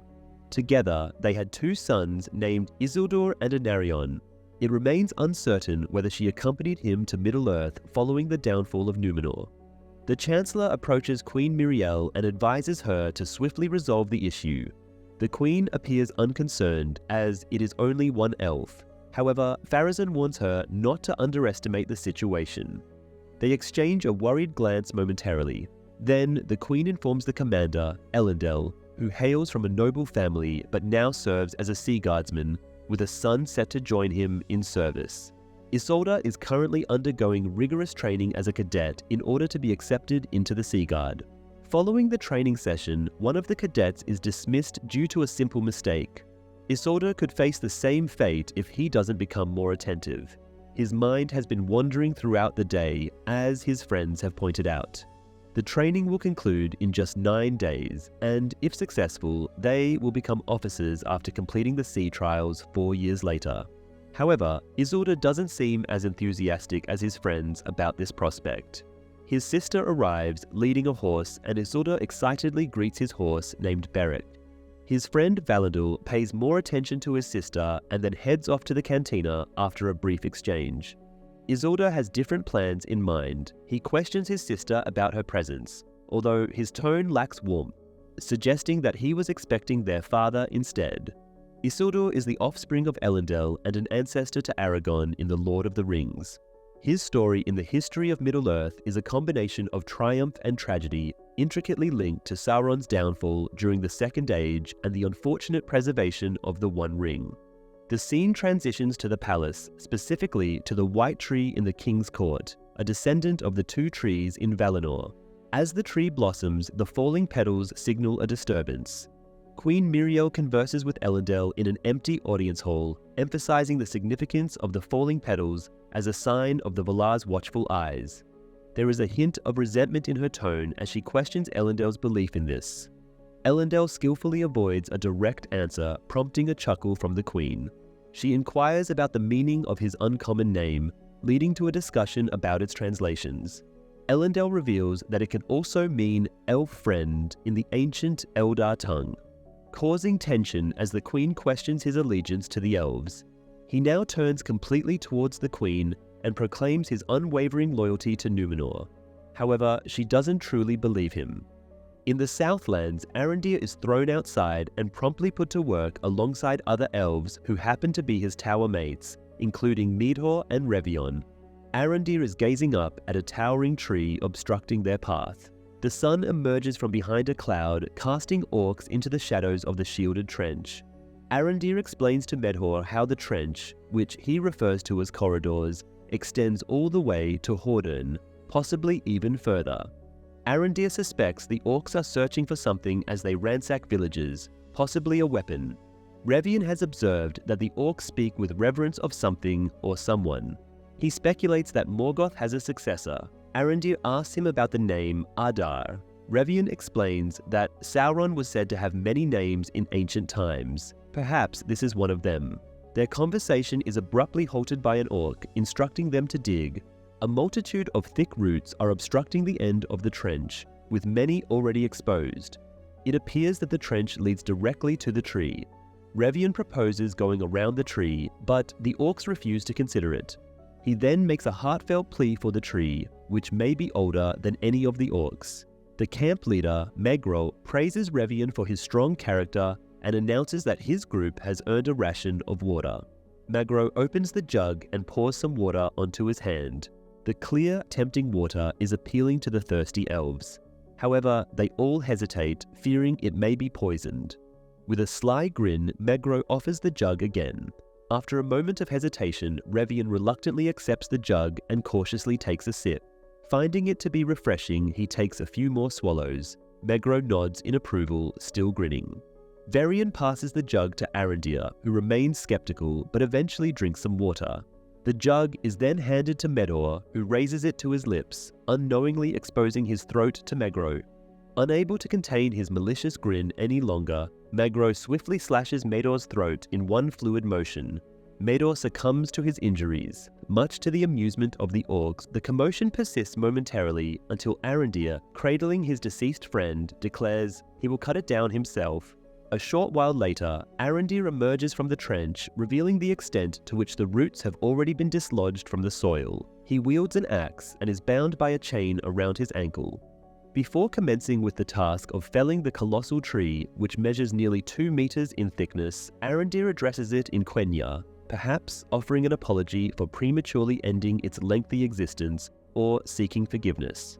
With a resolute swing of the axe, he initiates the first strike. The orcs erupt in cheers. Returning to Armanellos, the capital of Númenor, Galadriel is impatient and doesn't want to remain in her assigned quarters for the next 3 days. As 2 guards patrol the streets, one of them mentions that he should inform Pharazôn that Galadriel has escaped once again. The other guard responds, stating that he has already informed Pharazôn the last time this happened. Meanwhile, Galadriel makes her way across a ledge overhead and then gracefully jumps down to the street below. She appears confident and checks to ensure her ears are still concealed. Galadriel finds herself at the harbour, carefully assessing the boats that are docked there. However, Elendil, who is not easily fooled, is aware of Galadriel's intentions. He advised her that it would be wiser to steal a boat with a half sail, as it would provide a better chance of successfully leaving the harbour. He informs her that the Queen has entrusted him with the task of ensuring that Galadriel does not cause any further disruptions.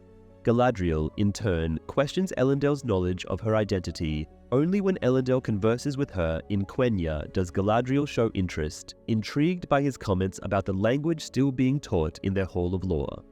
The mention of the Hall of Lore piques her curiosity, prompting her to inquire about its location. Elendil responds that it is a quarter day's ride away, leading to a surprising revelation about Galadriel's love for riding. There is no mention of the Hall of Lore in Tolkien's works. Halbrand, on the other hand, tries to get a job as a smith. He reveals that he can make anything, but he is turned down. The smith explains that Halbrand must first acquire a guild's crest before he can work with steel. Disappointed, Halbrand's demeanor shifts slightly as he walks away. He then goes for lunch, seeking comfort in a meal of mussels and bread. Halbrand is approached by men who recognize him as the one who arrived with the elf. When questioned, he remains reserved, neither confirming nor denying their assumptions. The man inquires of Halbrand about his proximity to the she-elf, seemingly seeking some form of amusement.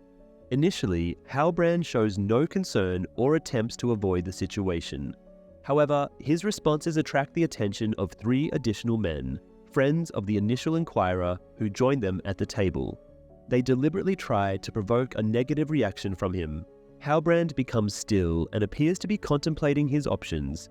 Suddenly, Halbrand undergoes a complete transformation, becoming cheerful and generously buys drinks for everyone in the establishment. After a few drinks, he casually drapes his arm around the shoulders of the first man, jokingly suggesting that he should leave while everyone still holds a favorable opinion of him. Meanwhile, he discreetly removes an emblem from his belt.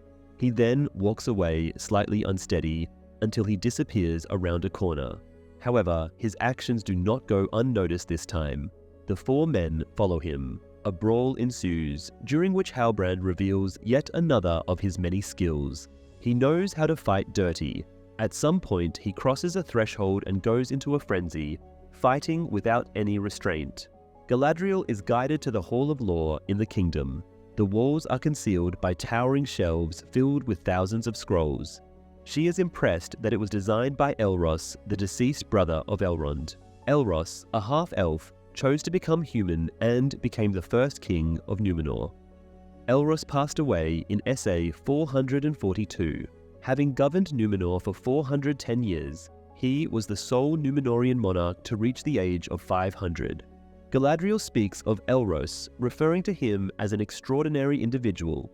She then mentions that she had a closer relationship with his brother, Galadriel then sketches Sauron's symbol on a piece of paper, which Elendil takes to the librarian, requesting any available information about it. Galadriel thanks Elendil for bringing her to this place. Elendil responds with a smile, acknowledging that it was due to their last king that this location was not destroyed. Galadriel is surprised to learn that the king was loyal to the elves, contrasting with the current Queen Regent and her Chancellor. Elendil, after a significant pause, states that the king is still loyal and was forced from the throne because of it.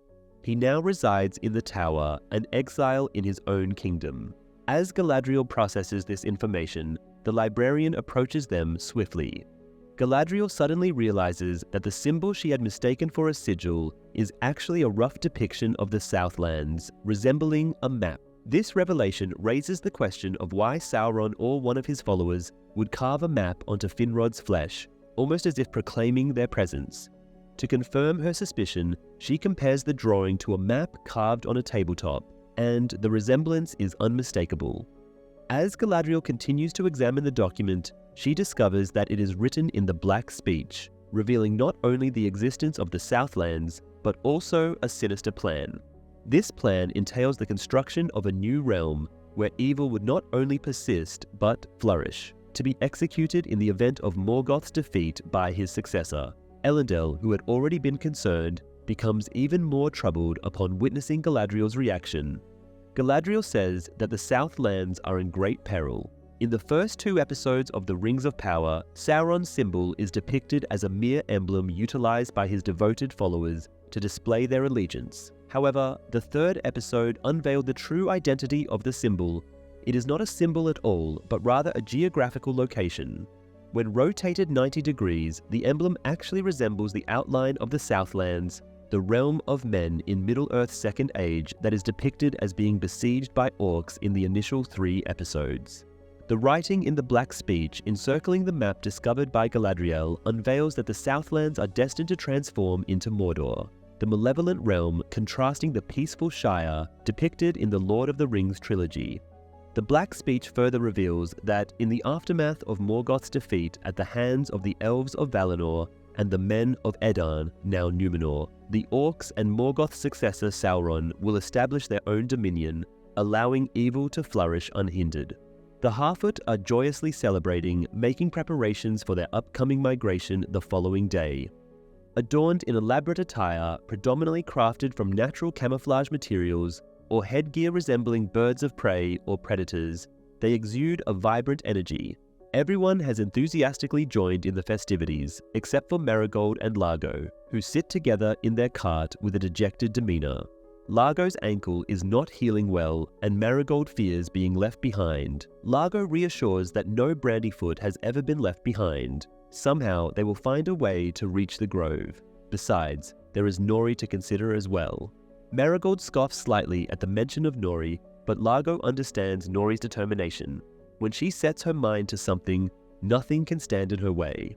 At that precise moment, Nori endeavors to sneak into Sadok's residence in order to search for the constellation that the stranger had sketched in his big book. However, Polly is hot on her heels and attempts to prevent her from doing something foolish. They argue about whether or not to assist the stranger. Ultimately, Nori resorts to blackmailing Polly into aiding her. While perusing the book, Nori finally discovers the desired page just as Sadok approaches his cart to retrieve his prepared speech. Polly manages to alert Nori, who swiftly dives under the table in the nick of time. Unfortunately, Sadok notices a line in his speech that he begins to doubt, causing him to sit down and contemplate.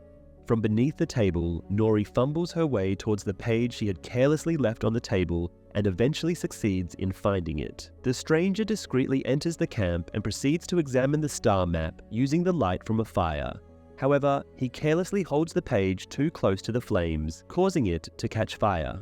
Panic ensues as he frantically flails his arms and jumps around, eventually stumbling and becoming covered by one of the sun shields. This commotion alerts the Harfoot, although they initially fail to notice anything out of the ordinary in the darkness.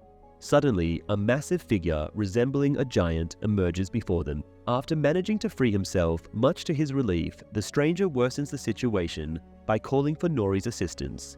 Those who had taken cover now re-emerge, and soon everyone's attention is fixed on Nori. Sadak questions Nori about allowing a stranger into their camp. He mentions that he has heard of beings turning into stars, but not the other way around. He finds the situation troubling. Nori asks about the stars on the page and what they mean. Sadak responds irritably, waving the burnt pages and saying that they contain nothing. He questions why Nori didn't bother to read them. Nori explains that she thought they would have time later. When Malva asks who we refers to, Nori quickly clarifies that it's just her. Meanwhile, Polly, who is watching from a distance behind a tree as she observes the discussion, Nori questions the purpose of survival without friends and expresses a desire to explore something new. Marigold interrupts, tired of Nori's repetitive discussions, and emphasizes that their way of life has kept them alive for 1,000 years. Malva coldly states that their laws are clear and any Harfoot who breaks them will be punished. The Harfoot express their concern collectively, while the Brandyfoot family becomes increasingly anxious. However, Sadak firmly pushes Malva to the background. He ultimately decides that he Brandyfoot family may continue traveling with them, but at the rear. Elendil returns to his children and objects to Isildur's thoughts of leaving the family business.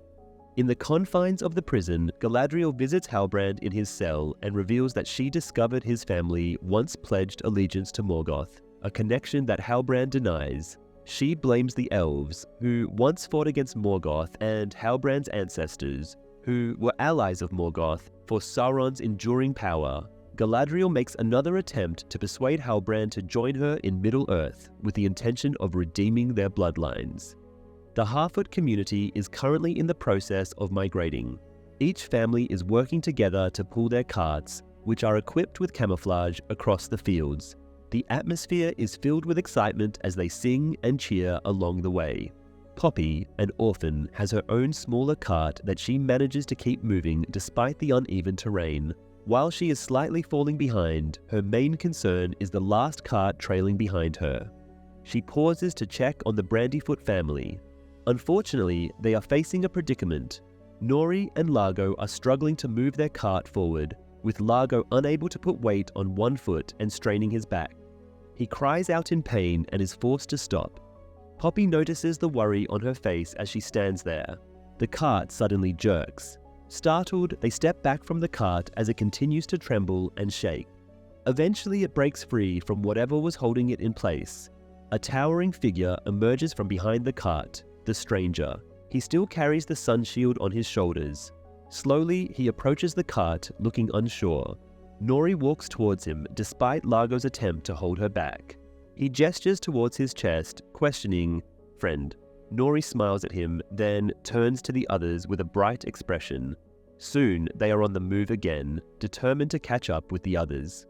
During their confrontation in the Southlands, the elves had been patiently awaiting an opportunity to initiate an escape plan. Suddenly, Revian seizes the chance and uses the full length of his ankle chain to launch an attack on a guarding orc. The orc is left vulnerable to the sun's rays and hastily retreats under the tarp. United, the elves attempt to break free from their chains using the tools they possess. One elf manages to break free and ascends the roots towards the edge of the trench. Just as he nears the edge, an axe is thrown and strikes him squarely in the back. He screams and plummets to the ground. Now, a whole group of alarmed orcs emerges, but they remain in the shade. They agitate and tug on the chains to destabilize the elves. In response, the elves pull back, attempting to lure the orcs into the full sunlight. Arondir spots an opportunity, seizes an axe, ascends the chains, leaps and successfully shatters the shade with a powerful strike of his axe. The orcs, partially buried under the collapsed shade, scream, shield their eyes and retreat to safer, darker areas. The elves resume their efforts to break free from their chains. Soon, the warg emerges from under the tarp, also chained like the elves. But it does not attack those in close proximity, but instead growls and advances towards the elves. Arondir manages to pull on the warg's chain, tricking it into attacking him. As the warg leaps, Arondir jumps even higher, executes a roll over the warg's back and lands behind it. The warg crashes into the roots and finds itself trapped. Arondir shouts to Revian for him to free himself, while he maintains tension on the warg. Revian attempts to break free from his chain. with great effort, Arondir manages to grab an axe from above and cut his own chain. Utilizing the force of the pulling orcs, he launches himself towards them and strikes an orc in the head with his axe. The orcs fall to the ground. At the same time, Revian breaks free from his chain and begins to climb out of the trench. The Wog also manages to escape and starts chasing after Revian. Just as the orcs start to regain their composure, Arondir quickly grabs a nearby spear and throws it at the Wog, successfully saving Revian from the attack. Revian gets up, takes one last glance at Arondir and starts running towards the tree line. Arondir also manages to climb up the wall, but when he looks over the edge, he sees Revian standing motionless with his back turned. Slowly, Revian turns around, revealing an arrow lodged in his chest. Another arrow strikes Revian from a different direction, causing him to fall.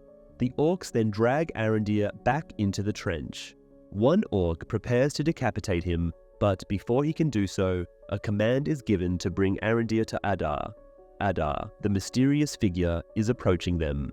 The orcs chant his name as he slowly walks past them towards the open end of the trench. Throughout Rings of Power, the orcs refer to Adar as Father, acknowledging his status as the first elf-turned-orc abomination, and he appears to hold this title in high regard. During the Second Age, there was an enigmatic figure known as Adar, or Lord Father, among the orcs. This title was likely bestowed upon him by the orcs due to his association with the Moriondor, the first group of elves who suffered capture and torment at the hands of Morgoth, as mentioned by Galadriel. Initially, after Morgoth's defeat, Adar served Sauron in his quest to dominate other life forms. However, witnessing Sauron's cruelty towards the orcs, Adar became disillusioned and turned against Morgoth's successor, ultimately striking him down. He believed for centuries that he had slain Sauron. Adar remained the clandestine leader of a significant faction of surviving orcs for many years. The character Adar was not in the Silmarillion or the Lord of the Rings books. The fourth episode of Amazon Studios' The Lord of the Rings, The Rings of Power Season 1 is titled The Great Wave. The title alludes to a single wave from the sea that would eventually bring about the downfall of Numenor, as prophesied in a vision by Tar Miriel. The scene opens in Armenellos, with Queen Regent Miriel bestowing blessings upon the newborn children of Numenor, a customary ritual to welcome the infants into the world. It is a heartwarming moment until her actions are abruptly halted by a sudden rumbling and trembling. The tremors persist and intensify, with white petals from the tree in the plaza below swirling into the room through the grand arched window. Looking out over her city, the Queen witnesses massive waves crashing in from the harbour, engulfing the structures. Walls crumble, domes collapse, cries fill the air, and the colossal waves reach the terrace where she stands, violently knocking her off balance. And then Miriel is jolted awake from her dream. She finds herself in her bedchamber with a maid drawing back the curtains and remarking on the beautiful day outside. The majority of prophetic visions in The Lord of the Rings tend to be somewhat metaphorical. However, Miriel's dream stands out as it directly points to a specific event in J.R.R. Tolkien's mythology. During the conclusion of the Second Age, Numenor experiences growing division between those who remain loyal to the Valar and those who harbour resentment towards them.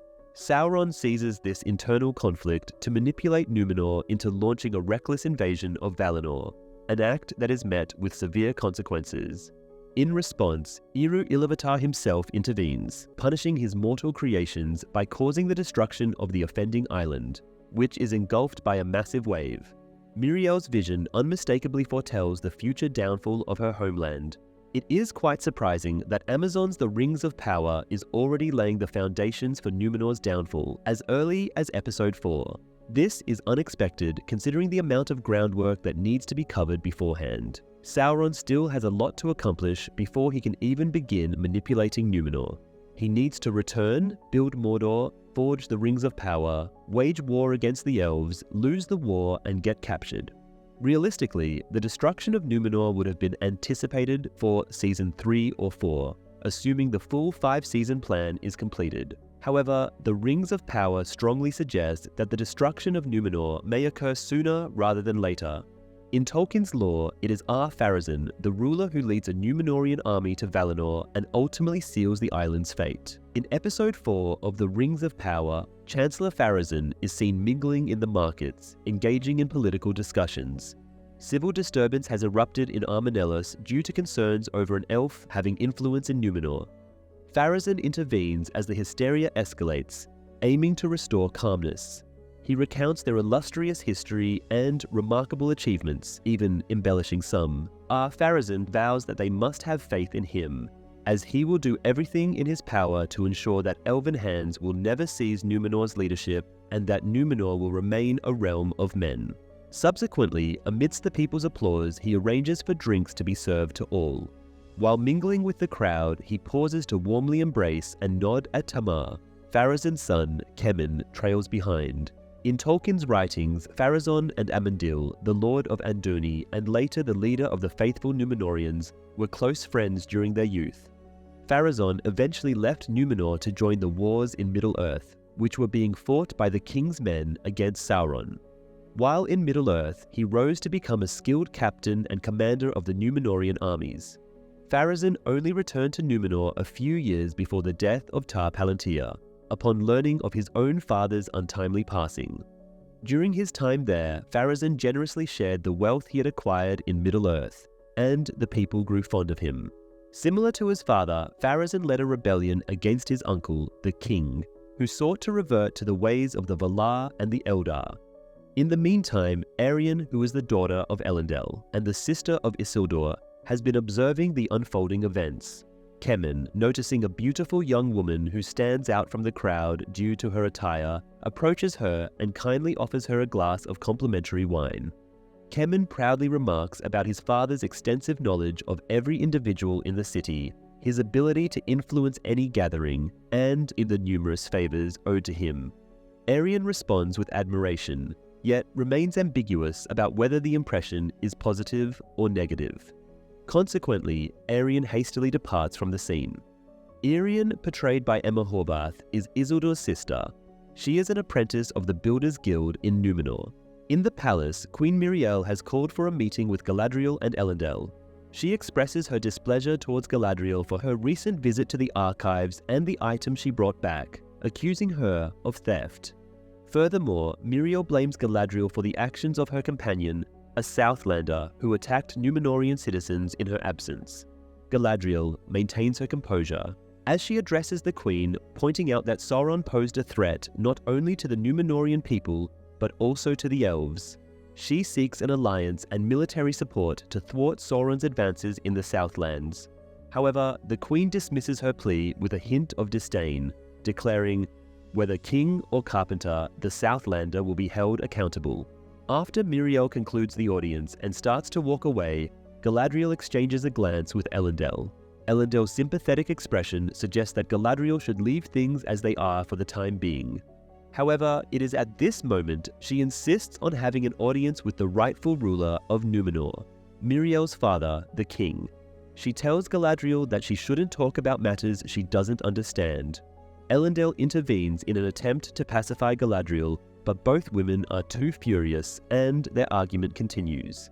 During the altercation, the Queen belittles Galadriel as a castaway. In the Silmarillion and Tolkien's unfinished tales, The Line of Elros, Kings of Númenor, Tar Palantir was given the Adunaic name Inzilladun by his father following his birth. His father, Ar-Gimmelzor, strongly opposed the Valar and the Elves and had forbidden the use of Elven languages in his domain. Despite this, Inzilladun's mother, Inzilbeth, was a secret member of the Faithful and instilled in her son a love for the elves. When Inzilladun ascended to the throne of Númenor, the land was shrouded in darkness. Since the reign of Tara-Tanamir, each king had defied the Valar and challenged the ban that prevented the Númenóreans from sailing west. As their wealth and power increased, so did their fear of death, leading to a decrease in their happiness and lifespan. Inzilladun endeavored to atone for the deeds of his forefathers and assumed a regal title in the Elvish language Quenya, following the customs of his ancestors, Tar Palantir. Consequently, he granted the faithful a tranquil existence. Thanks to Tar Palantir's ability to foresee the future, the White Tree was once again properly nurtured. as he recognized that the demise of the White Tree would also mark the extinction of the line of kings. Additionally, the king dutifully adhered to the age-old religious rituals of the Númenóreans at the appropriate occasions. The Valar refrained from acknowledging Tar Palantir's repentance due to the arrogance displayed by the previous kings and the prevailing hostility of the majority of the Númenóreans towards the Lords of the West. Furthermore, elven ships ceased to visit Númenor from Tol Eressëa. Tar Palantir, burdened by the ongoing rebellion of his people, sought solace at the Tower of Tar Minster in the western part of the island. Following in the footsteps of his father, Ar-Gimmelzor, Tar Palantir's brother, Gimmelcard, assumed leadership of the faction known as the King's Men, openly and covertly opposing Tar Palantir's will. After Gimmelcard's demise, his son Pharazôn likely took over as the leader of the King's Men. Pharazôn, driven by an insatiable thirst for power and wealth, utilized his reputation as a skilled captain on land and sea, as well as his immense riches, to sway the hearts of the people towards him. Consequently, Númenor experienced internal strife and rebellion during Tar Palantir's reign. The scene changes to a training ship, where young sea cadets are embarking on one of their final sails. The sailing master's words suggest that everyone has been performing admirably, ensuring their promotion to the esteemed Sea Guard. However, amidst the praise and anticipation, Isildur's attention is elsewhere. He hears voices that no one else can, beckoning him from the western part of the island. Being a devout follower of the Valar, he hesitates to defy their ban and join the Guard just yet. In a moment of distraction, Isildur accidentally lets a halyard slip from his grasp. Instantly, his friends Ontamo and Valinor rush to rectify the situation, but unfortunately, they bear the brunt of the Sea Master's anger. As Ontamo tries to explain, Isildur steps forward and takes responsibility, admitting he let the halyard slip. However, the Sea Master refuses to accept his explanation. He dismisses all the trainees from the Sea Guard. Isildur's friends are understandably furious when they return to land. Isildur admits that he never expected the Sea Master to completely dismiss him. He apologizes. However, Valinor is seething with anger and refuses to accept Isildur's apology. He then accuses Isildur of destroying everything they've worked for. Ontamo, feeling nauseous, requests a chamber pot. Isildur tries to reassure them, saying that he'll talk to his father and convince him to reinstate his friends. Valinor sneers at Isildur. A scuffle ensues between Valinor and Isildur, but Ontamo intervenes and breaks it up. Isildur walks away, leaving the tense situation behind.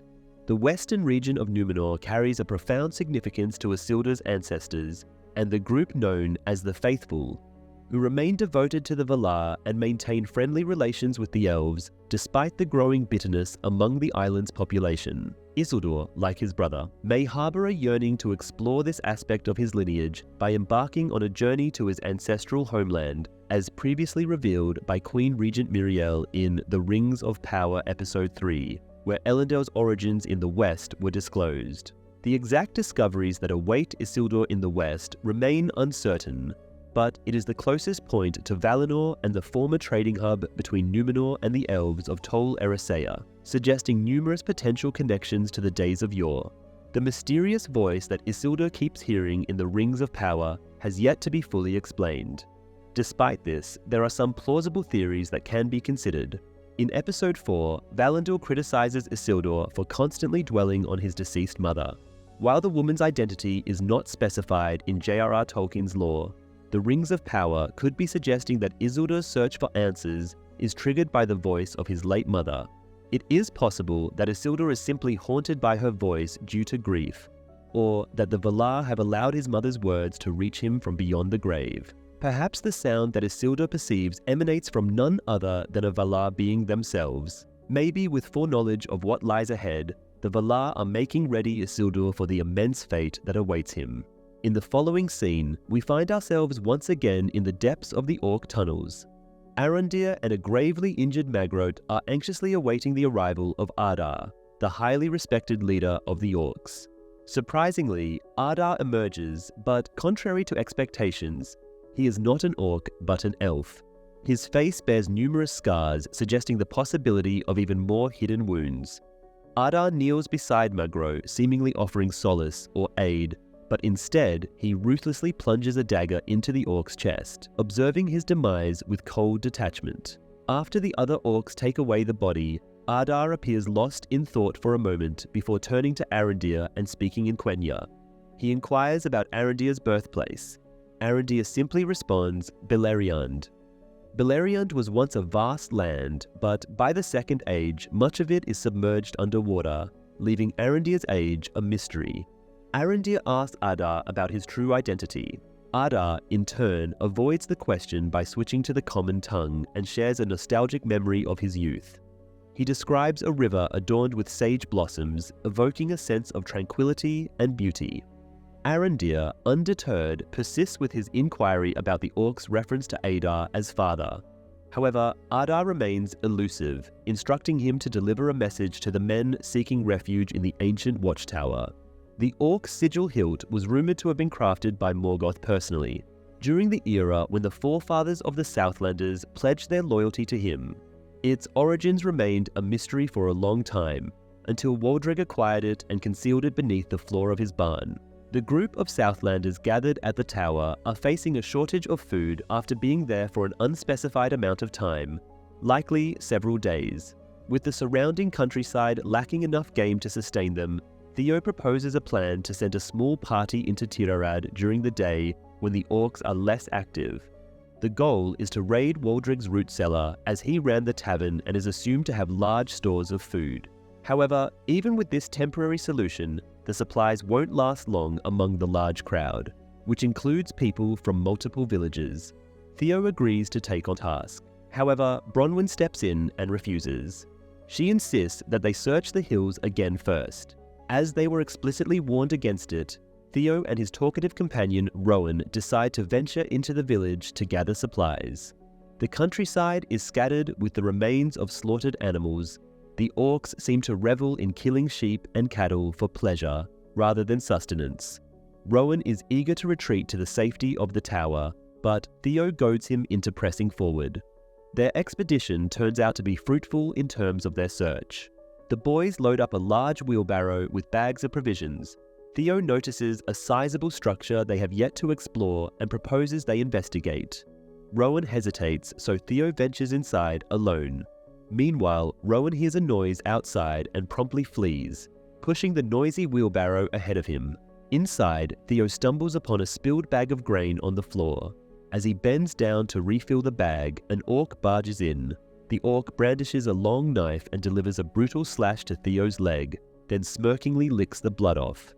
In response, Theo unsheathes the black sword's hilt and pierces his own arm to offer his blood to it, which, as anticipated, magically summons the blade. He strikes at the orc, slicing his hand, and seizes the opportunity to flee through the door as the orc recoils.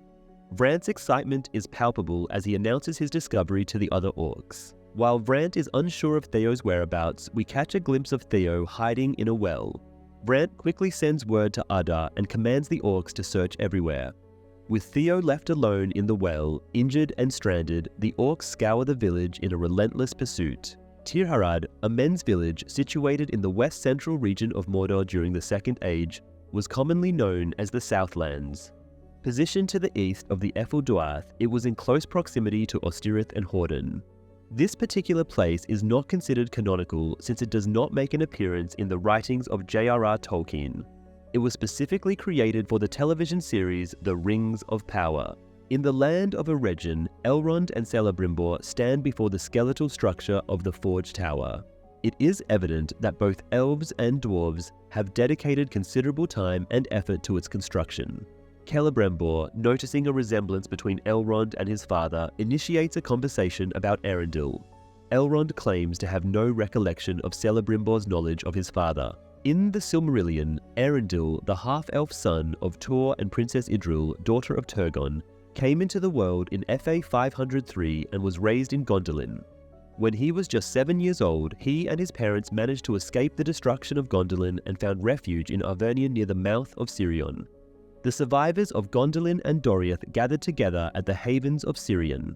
In FA 525, Eärendil married Elwing, the daughter of King Dior. 2 years later, they were blessed with twin sons, Elros and Elrond. Eärendil then embarked on a journey to find his parents, Tuor and Idril, who had previously sailed across the sea. Eärendil decided to journey to Valinor. Eventually, he and Elwing managed to reach their destination. Eärendil, therefore, became the initial mortal to step foot in Valinor. He then presented himself before the Valar, requesting assistance to aid men and elves in Middle-earth in their battle against Morgoth. The Valar agreed to his request. Due to their mixed heritage, Manwë allowed Eärendil and Elwing, along with their children, to decide whether they wanted to be counted among elves or men. Elwing opted to be an elf, while Eärendil, despite his preference to be a man, chose to be an elf for the sake of his wife. The Valar, after hearing Eärendil's plea, led a powerful army to Middle-earth during the War of Wrath, defeated Morgoth and imprisoned him. Eärendil fought in the battle, sailing on Vingalo alongside Thorondor and the Eagles. It was his strike that killed Ancalagan the Black, Morgoth's mightiest winged dragon, and his lifeless body crashed onto Thangorodrim, resulted in the downfall of Beleriand. Elrond then notices Celebrimbor's unease and inquires about the cause. Celebrimbor, looking melancholic, refuses to share, mentioning his promise not to. Elrond, with a heavy heart, whispers the name Durin. The conversation takes a dramatic turn as Celebrimbor hints at Durin's mysterious behavior. Suspicious of Celebrimbor's motives, Elrond decides to confront Durin in Khazad-dûm, but his efforts are in vain. Disa suggests seeking information from Durin's work teams, but even that yields no results. Despite the dwarf princess's attempts to distract him with talk of mining quartz and the background noise of singing dwarf children, Elrond remains suspicious. He bids farewell to Disa and her little ones, but his curiosity about Khazad-dûm keeps him lingering. Later, while perched on a bridge, he uses his sharp elven senses to overhear a conversation between Disa and Durin from afar. Durin tells her that they are making great progress in the old mine. Elrond murmurs to himself about the old mine beneath Mirror, finally finding a clue. Following a stone staircase to a lower level, he sees fires lighting up what should be an abandoned area. His path leads him to a dead end, until he notices a peculiar blank wall. After reciting the rhyme, he heard Durin's children singing. A hidden door opens before him, revealing a new passage. Elrond steps into the passage beyond the door, where clear signs of mining activity are evident. As he reaches an archway covered by a curtain, he gently moves it aside, revealing a small vein of brilliantly gleaming ore. Suddenly, a familiar voice booms from behind him. Durin furiously asks if Elrond has come to spy on him. Despite Elrond's denial of spying, Durin remains suspicious. Durin then makes Elrond swear never to talk about the mines. Elrond, being an elf, possesses knowledge about oaths that can bring about generations of sorrow.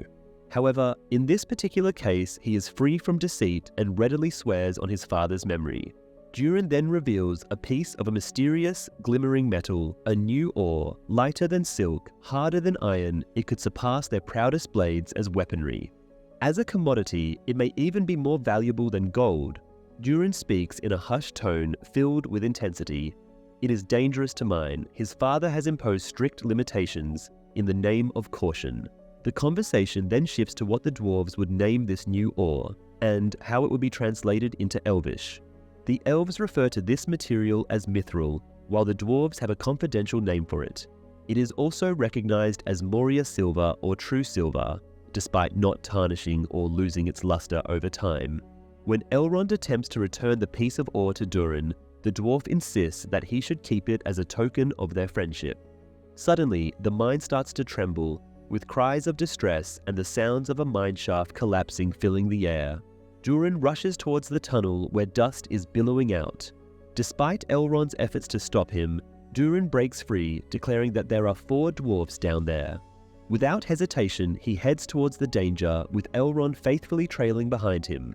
In Númenor, Arian, who has been given scrubbing duties by the guild, accidentally bumps into Kemen. He offers to assist her, and they make a bet that the loser will pay for dinner. The scene shifts back to Galadriel and Halbrand in their cells. Halbrand isn't surprised to see Galadriel in a cell next to his.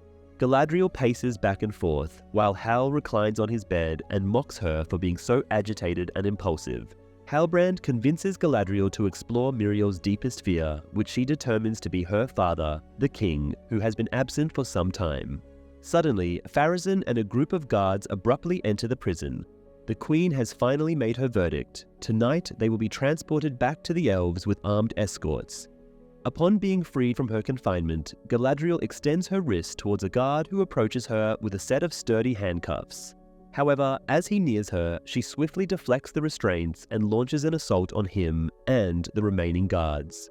Pharazôn, who is about to unsheath his broadsword, hesitates upon hearing Halbrand's cautionary words. Stating he strongly advises against fighting her, Pharazôn, showing wisdom, chooses to put away his sword. Later, we find ourselves back in Arien, where we encounter a despondent Isildur sitting at a table, absent-mindedly toying with his meal. With suspicion in her voice, she inquires about his missing uniform. Her gasp reveals her shock as she contemplates the possibility of his dismissal. Isildur admits to having brought ruin upon his friends' lives and tarnished their family name. Their conversation is abruptly halted by a loud commotion in the plaza. The guards exclaim and order that the elf has escaped and that every alley must be searched. The brother and sister exchange a glance, with Isildur looking amused and Arien appearing disturbed. In the following scene, Galadriel enters through a window near the top of the tower where Tar Palantir, the old king, is sleeping. Addressing and apologizing to the king for the intrusion, Galadriel approaches the bed only to be interrupted by a female voice stating the king will no longer respond to the title. It is Míriel standing by her father's bed. A garrison of troops is waiting outside to escort Galadriel back to her ship.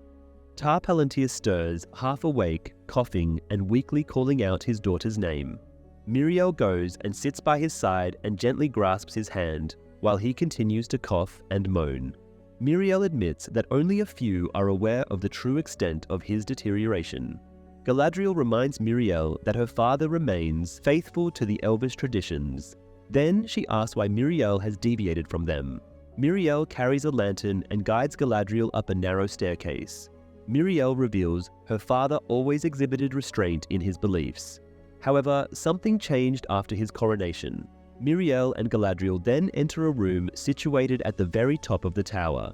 Míriel then explains that her father became fervent, asserting that they had incurred the wrath of the Valar and needed to repent and revert to the old ways. When he announced his intentions to re-establish relations with the elves, the people revolted.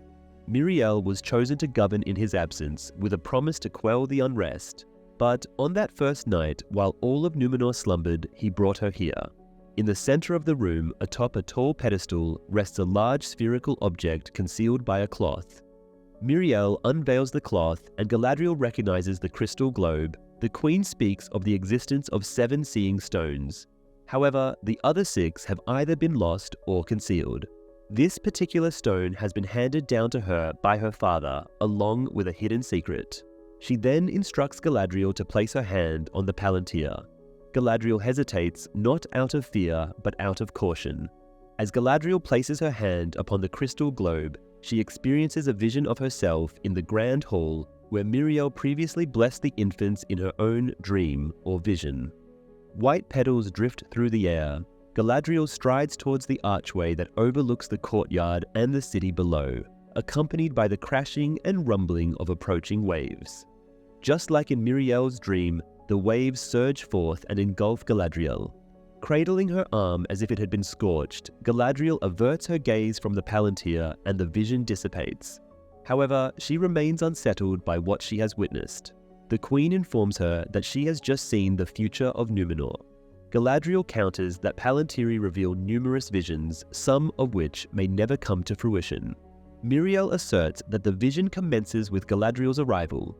Galadriel's expression becomes inscrutable. She asks if Míriel truly believes that she will be the cause of Númenor's downfall. However, the queen says that only Númenor itself can bring about its own demise. The Valar bestowed this island upon them during a time of virtue. However, they can revoke it if they stray onto the path of darkness. Then Míriel insists that Galadriel should urgently depart the island. Galadriel remains unconvinced of the wisdom behind that decision. Instead, she asserts that if the evil spreading in Middle-earth goes unchallenged, it will engulf everything and everyone. Míriel, however, stands firm in her resolve. Galadriel, with a stern expression, counters that the queen only decides that because she is scared. Galadriel asks her again to stand with her and allow Numenor's forces to join the elves once more. The queen appears momentarily tempted, but ultimately rejects the proposal. In Tolkien's unfinished tales of Numenor and Middle-earth, the Palantiri, created by the Noldor in Eldamar, were most likely crafted by Fëanor himself during his time in Aman in the Years of the Trees. These precious artifacts were then bestowed upon the faithful Númenóreans by the elves, who cherished them as heirlooms until the tragic fall of Numenor in the late Second Age. Elendil and his sons managed to rescue 7 of these remarkable stones and brought them to Middle-earth, where they were carefully placed in well-protected towers throughout the realms in exile. The Dúnedain, in order to maintain communication over vast distances, strategically positioned these stones. The Palantiri were primarily utilized by the heirs of Elendil and their appointed guardians. These mystical stones exhibited a stronger response to individuals who possessed the rightful authority to employ them. This explains why Denethor effortlessly harnessed the power of the stone belonging to the White City, while Saruman faced difficulties in its usage and ultimately succumbed to the overpowering will of Sauron. The Palantir were spherical objects of varying sizes, completely smooth and dark in appearance. Some were small and easily portable, measuring around a foot in diameter, while others, particularly the Master Stones, were so large that they could not be lifted by men. These stones were devoid of any markings or imperfections, and even when displaced from their original positions, they remained impervious to damage. The sides of the spheres allowed for viewing, receiving external visions, and transmitting them to the observer on the opposite side. For example, if one desired to look towards the east, they would position themselves on the western side of the orb. Unlike the Master Stones, which had the ability to rotate and observe in any direction, the smaller ones were fixed in place. If viewed from an incorrect angle, the face of the stone would appear blank to the viewer. It is important to note that the Palantiri were incapable of transmitting sound. Their sole function was to convey visions or intended thoughts of the users. In a single direction, the surveyors could perceive vast distances, but the farther they looked, the hazier the view became. It was not physical barriers that obstructed their vision, but rather the absence of light. However, the Palantiri were incapable of delving into the thoughts of others, as the exchange of ideas relied solely on the volition and purpose of the individuals involved. The Master Stones of the North and South had the ability to intercept conversations between 2 stones, rendering them unintelligible to an outsider listening from a third stone. Certain stones, like the Ithil Stone and Anor Stone, were uniquely connected to each other, being possessed by the brothers Isildur and Anarion and placed in sister cities. Meanwhile, back at the Watchtower in the Southlands, the hunters return with a meager catch. Treadwell reports to Bronwyn that the woods are empty and the animals have vanished. Just then, a voice announces a visitor at the gates. It is Rowan bearing a wheelbarrow overflowing with food, but without Theo. Theo finds himself in a dire situation, trapped in a well with orcs arguing above. Once they move away, the darkness provides him with the opportunity to escape. Despite his injured leg from Vrath's attack, he manages to navigate through the village, avoiding the orcs' torches. Suddenly, Wrath appears and attacks him, demanding the black sword hilt. Arondir intervenes just in time, saving Theo and urging him to flee. As they run through the woodland, the orcs give chase. Arondir's swift movements counter the orcs' arrows, but Theo's limp slows them down. With his mother's unexpected arrival, Arondir yells for them to hurry towards the clearing, still protecting their backs with a flurry of arrows. As they emerge from the trees, the sky is getting brighter. Bronwyn and Theo reach the open grassy area, with Arondir close behind. Theo falls to the ground, exhausted. Arondir and Bronwyn ready their weapons. However, as dawn breaks and the sun emerges from behind the clouds, the orcs retreat in frustration. Bronwyn and Arondir assist Theo to stand, and together they move towards the tower, bathed in the morning sunlight. The sunrise is accompanied by a music of rising female voices. However, as the scene shifts, we come to realize that the voice actually belongs to Princess Disa, far away in Khazad-dûm, where she is seen leading other dwarves in a mystical candlelit ritual. As her song reverberates through the caverns, Elrond steps back from the dwarves and observes. His keen elven hearing catches the sound of the mountain rumbling and water flowing. After the ceremony concludes, a curious and respectful Elrond inquires about her singing. Disa tells him that it was a plea to the rocks. She then goes on to thank Elrond that Durin wasn't trapped down in the mines. Prince Durin then appears, covered in dust but bearing good news. He informs them that the 4 dwarves have been rescued. Durin reveals that the dwarf king has ordered the entire vein to be sealed off. Elrond approaches his friend and shares that his father sailed alone to Valinor, persuading the Valar to join the war against Morgoth. He recounts how he used to gaze at the sky where Arundel and his ship were placed by the Valar, pondering what his father would think of him. Would his father be proud of his achievements or disappointed by his failures? One night, he realized that he would welcome any words from his father just to have one more conversation.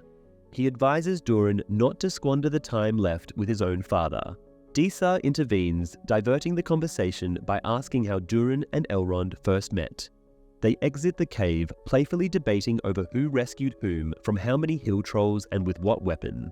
In the following scene, Prince Durin seeks forgiveness from his father, admitting that he was proud, stubborn, and mistaken. King Durin says that when a new dwarf king is crowned, the voices of all his ancestors flow into him, imparting their guidance and wisdom, even their errors. He then says there is nothing to forgive. Durin then asks permission to go with Elrond to Lindon. The king agrees. Lindon is situated in western Middle-earth and first inhabited by the Lyquendi. As time passed, it has evolved into a significant elven domain renowned for its ports and vessels setting sail towards the uttermost west. Returning to the watchtower, Bronwyn encounters Arundel walking on the scaffolding behind the battlements. It is in this secluded spot, where no one can eavesdrop, that he delivers Adar's message, to give up the Southlands and pledge allegiance to Adar. If they decline, Arundel claims that Adar and his orcs will come after them. In response to this threat, Bronwyn remains silent and appears conflicted. Meanwhile, in the courtyard below, Waldreg offers Theo a drink from his flask. He sarcastically tells Theo to take a drink as he deserves the comfort after the day's events. Angrier, he says to Theo to take it just like the hilt he took from his barn. Theo feigns ignorance of what Waldreg is referring to, but the elderly man sees through his act. He rolls up his sleeve to reveal a complex scar on his arm. Theo begins to uncover the wound he inflicted on his own arm using the hilt, but Waldreg grabs his arm and pulls him closer. Waldreg reveals that it's not just a sword, it's a source of power crafted for their ancestors by the hands of his master. Theo gasps and recoils. Waldreg announces that the master's time is approaching and that it's up to them to be prepared. Theo asks what they need to prepare. Waldreg simply advises him to conserve his strength as he will require it for what lies ahead.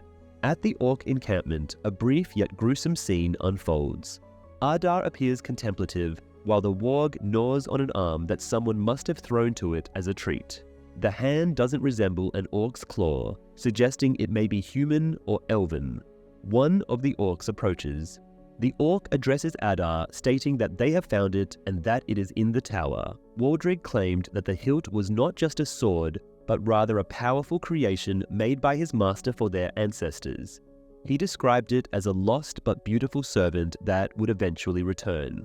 This lost servant from the First Age is believed to be Sauron. The ambiguity in Waldreg's statement raises questions about whether Morgoth or Sauron forged the hilt on the Rings of Power. However, the presence of Sauron's symbol of Mordor in the south suggests that it was likely crafted by the great craftsman himself.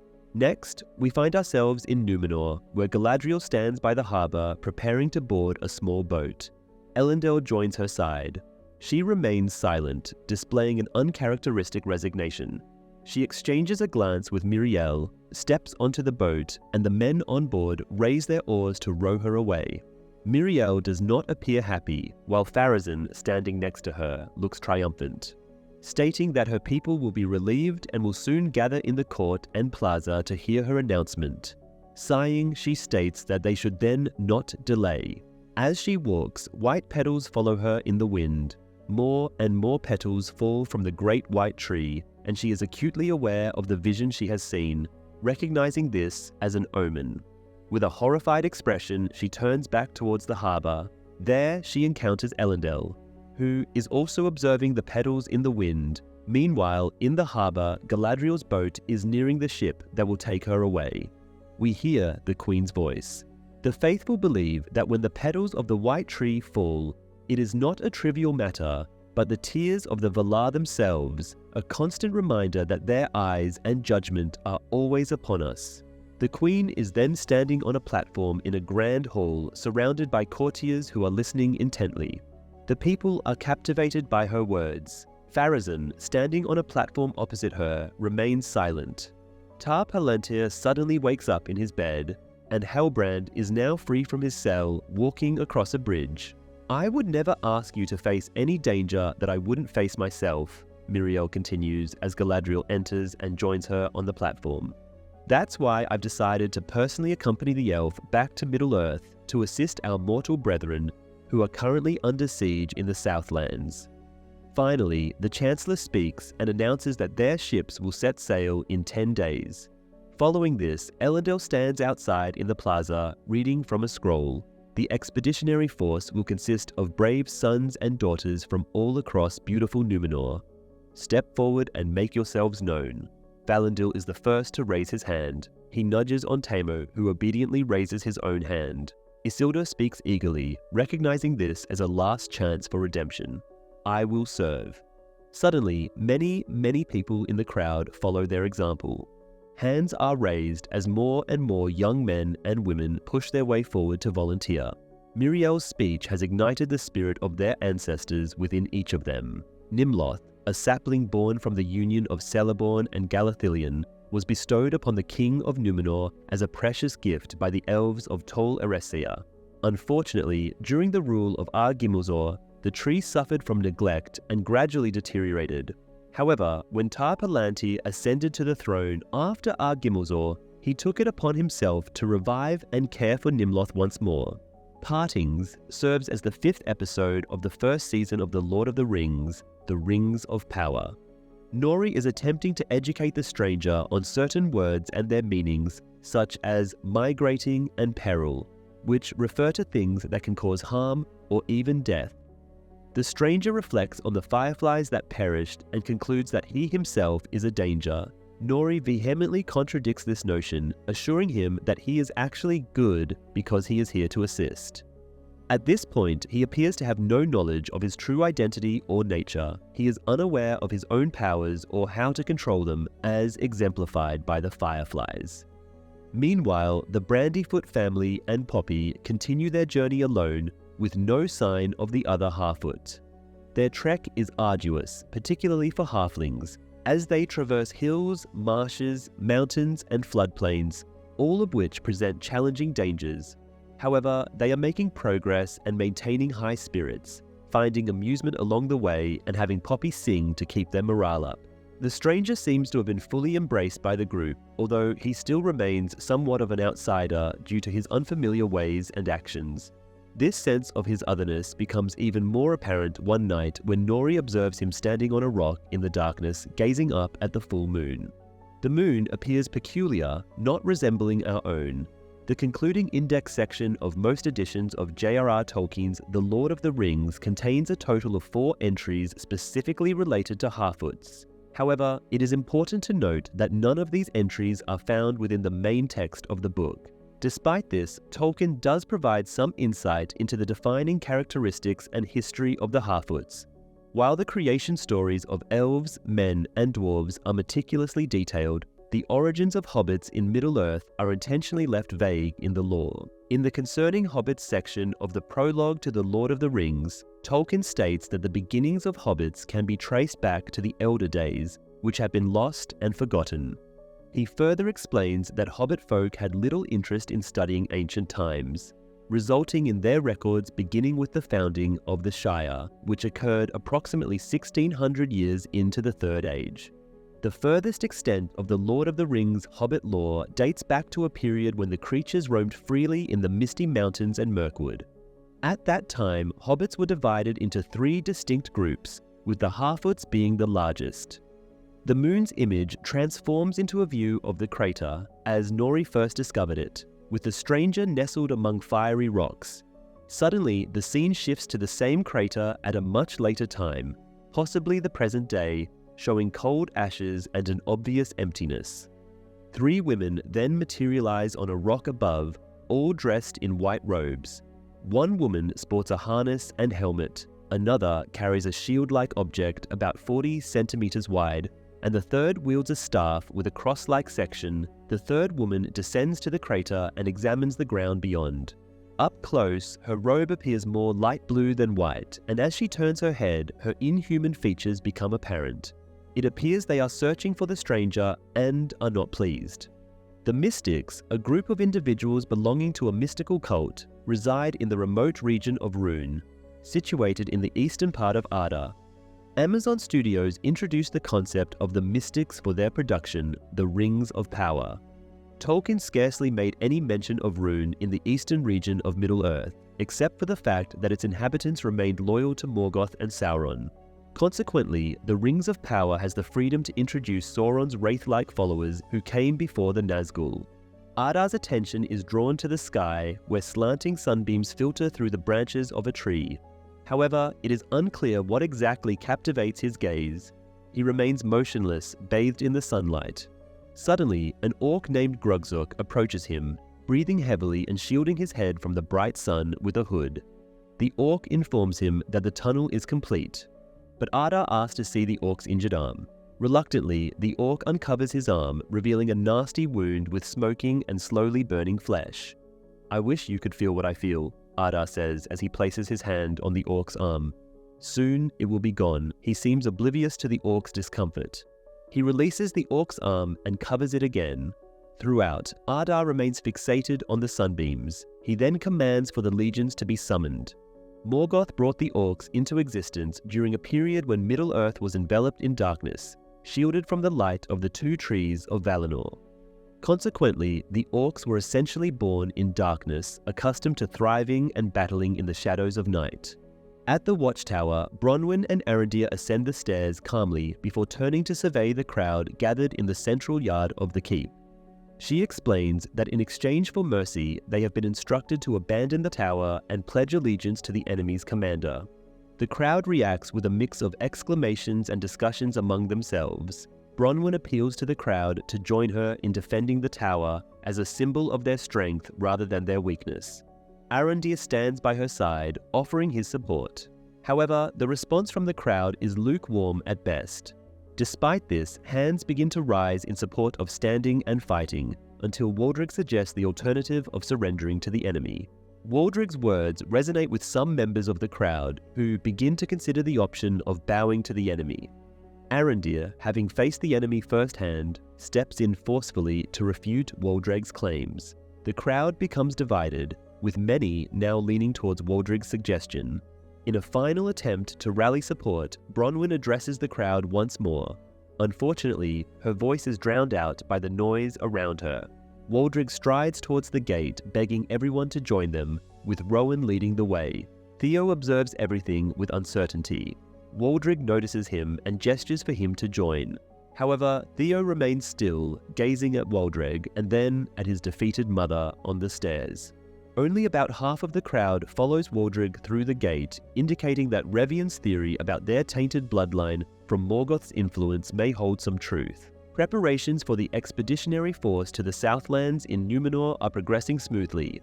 The harbour is bustling with various activities. The Southlands of Middle-earth house the Watchtower of Ostirith, a tower that stood as a guardian over villages like Tirharad. Post-Captain Elendil has been assigned the responsibility of overseeing the operations. Additionally, he is quite displeased with his son, Isildur. Isildur desires to join the force, but unfortunately, he has not been chosen. His father does not wish for him to be a part of it. His pleas to his father to be enlisted are met with a straightforward refusal. Pharazôn is met with a crowd as he enters a public building, where he is bombarded with verbal assaults from all directions. One guildsman questions the decision to risk Numenorian lives for the sake of a grimy Southlander and a warmongering elf. Another guildsman asks why their kinsmen are being sent off to die. The force consists entirely of volunteers, and the reasons behind their deployment have already been explained. The Chancellor pays no attention to the guildsmen, and Irian's attempts to get Pharazôn's attention prove futile. Kemen intervenes and pulls Irian out of the crowd. They both share the same opinions about current events. Irian tells Kemen that only he can persuade his father to put an end to the madness, if he can be more assertive or persistent. However, Kemen appears doubtful. Hildebrandt, adorned with a guild's crest, is diligently working at the forge, showcasing his skill as a talented blacksmith. The master smith appears impressed by the sword he forges, but before he can pass judgment, Hildebrandt is summoned elsewhere. Queen Míriel, Pharazôn, and Galadriel have called him to a meeting, seeking his guidance on the enemy's probable destination. With wisdom or some other insight, he directs them towards the watchtower at Ostirith, where the Sea Guard will be stationed. Queen Míriel expects Hildebrandt to join the forces, as Galadriel had informed her. However, Galadriel has been deceitful, playing games and attempting to persuade him into accompanying them to the Southlands.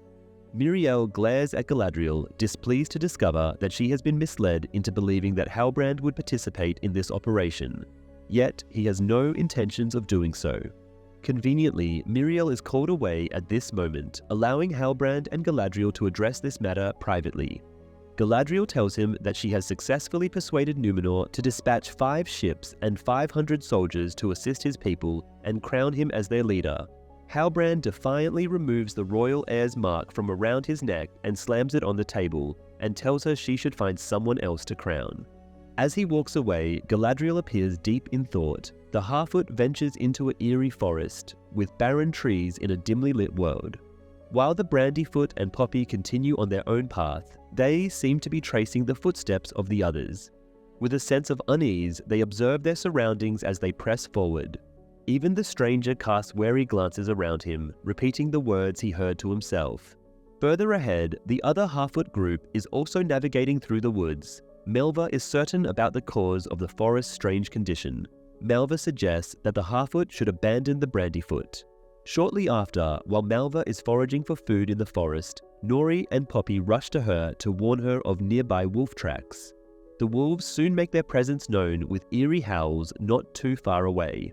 Chaos ensues as they frantically search for a suitable tree to climb. Suddenly, a menacing wolf lunges at Nori only to be intercepted, who effortlessly tosses the wolf aside. As 2 more wolves join the fray, the stranger realizes he must do more to protect Nori. With a burst of energy, the stranger summons a powerful storm wind to repel the wolves, but not without injuring himself in the process.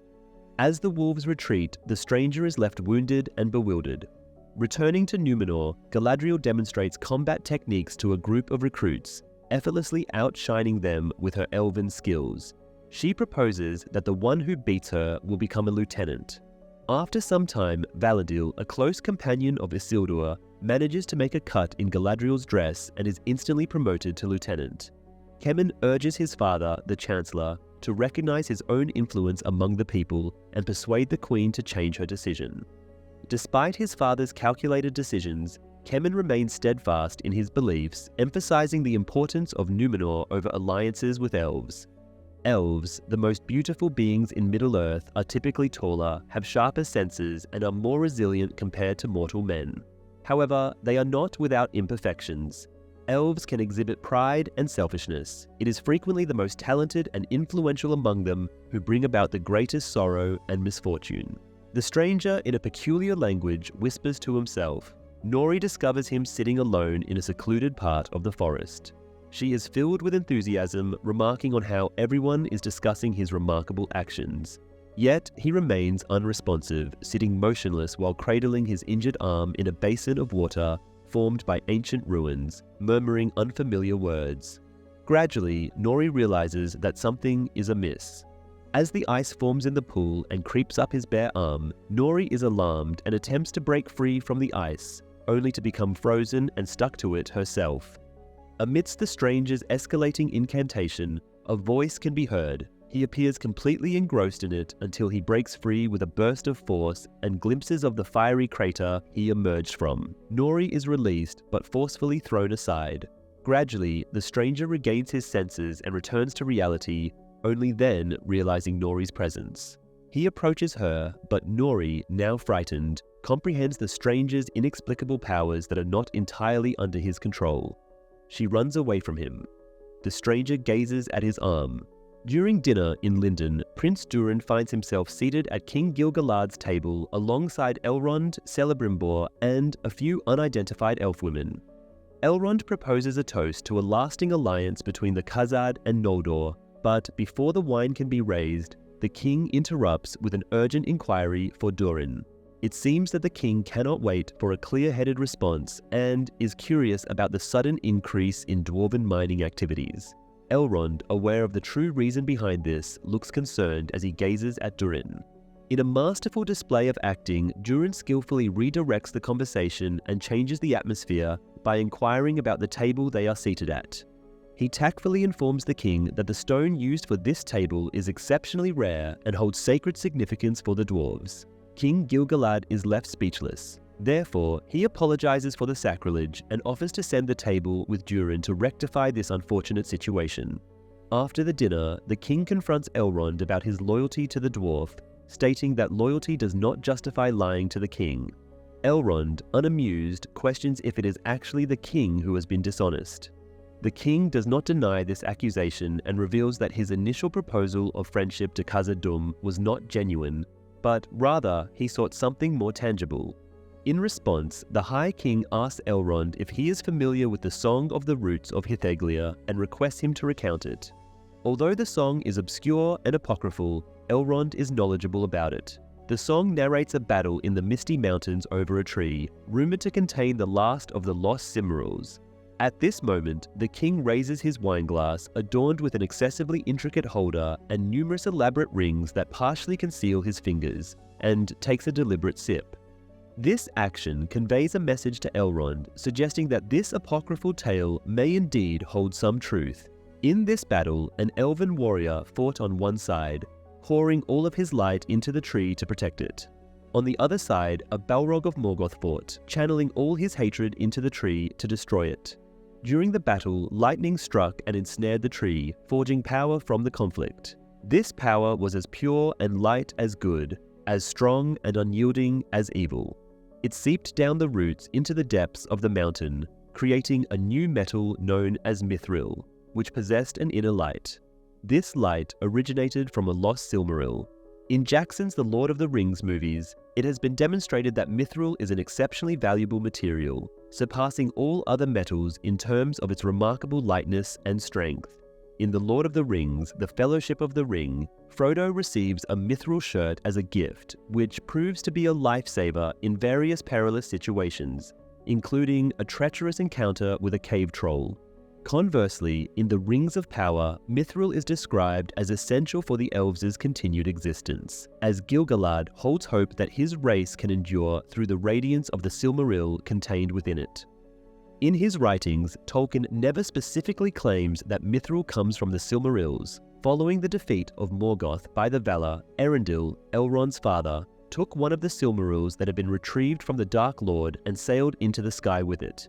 This jewel, holding the light of the two trees of Valinor, then transformed into the most radiant star in the night sky, serving as a cherished symbol for the elven race. When the High King demands that he admit the dwarfs did find mithril, Elrond refuses to break his promise. By keeping this secret, the king reveals that it means ensuring the doom of Elrond's own people. The king then leads Elrond to their spiritual place with the tree and explains the situation. Elrond notices that the stem of the tree is turning bright black.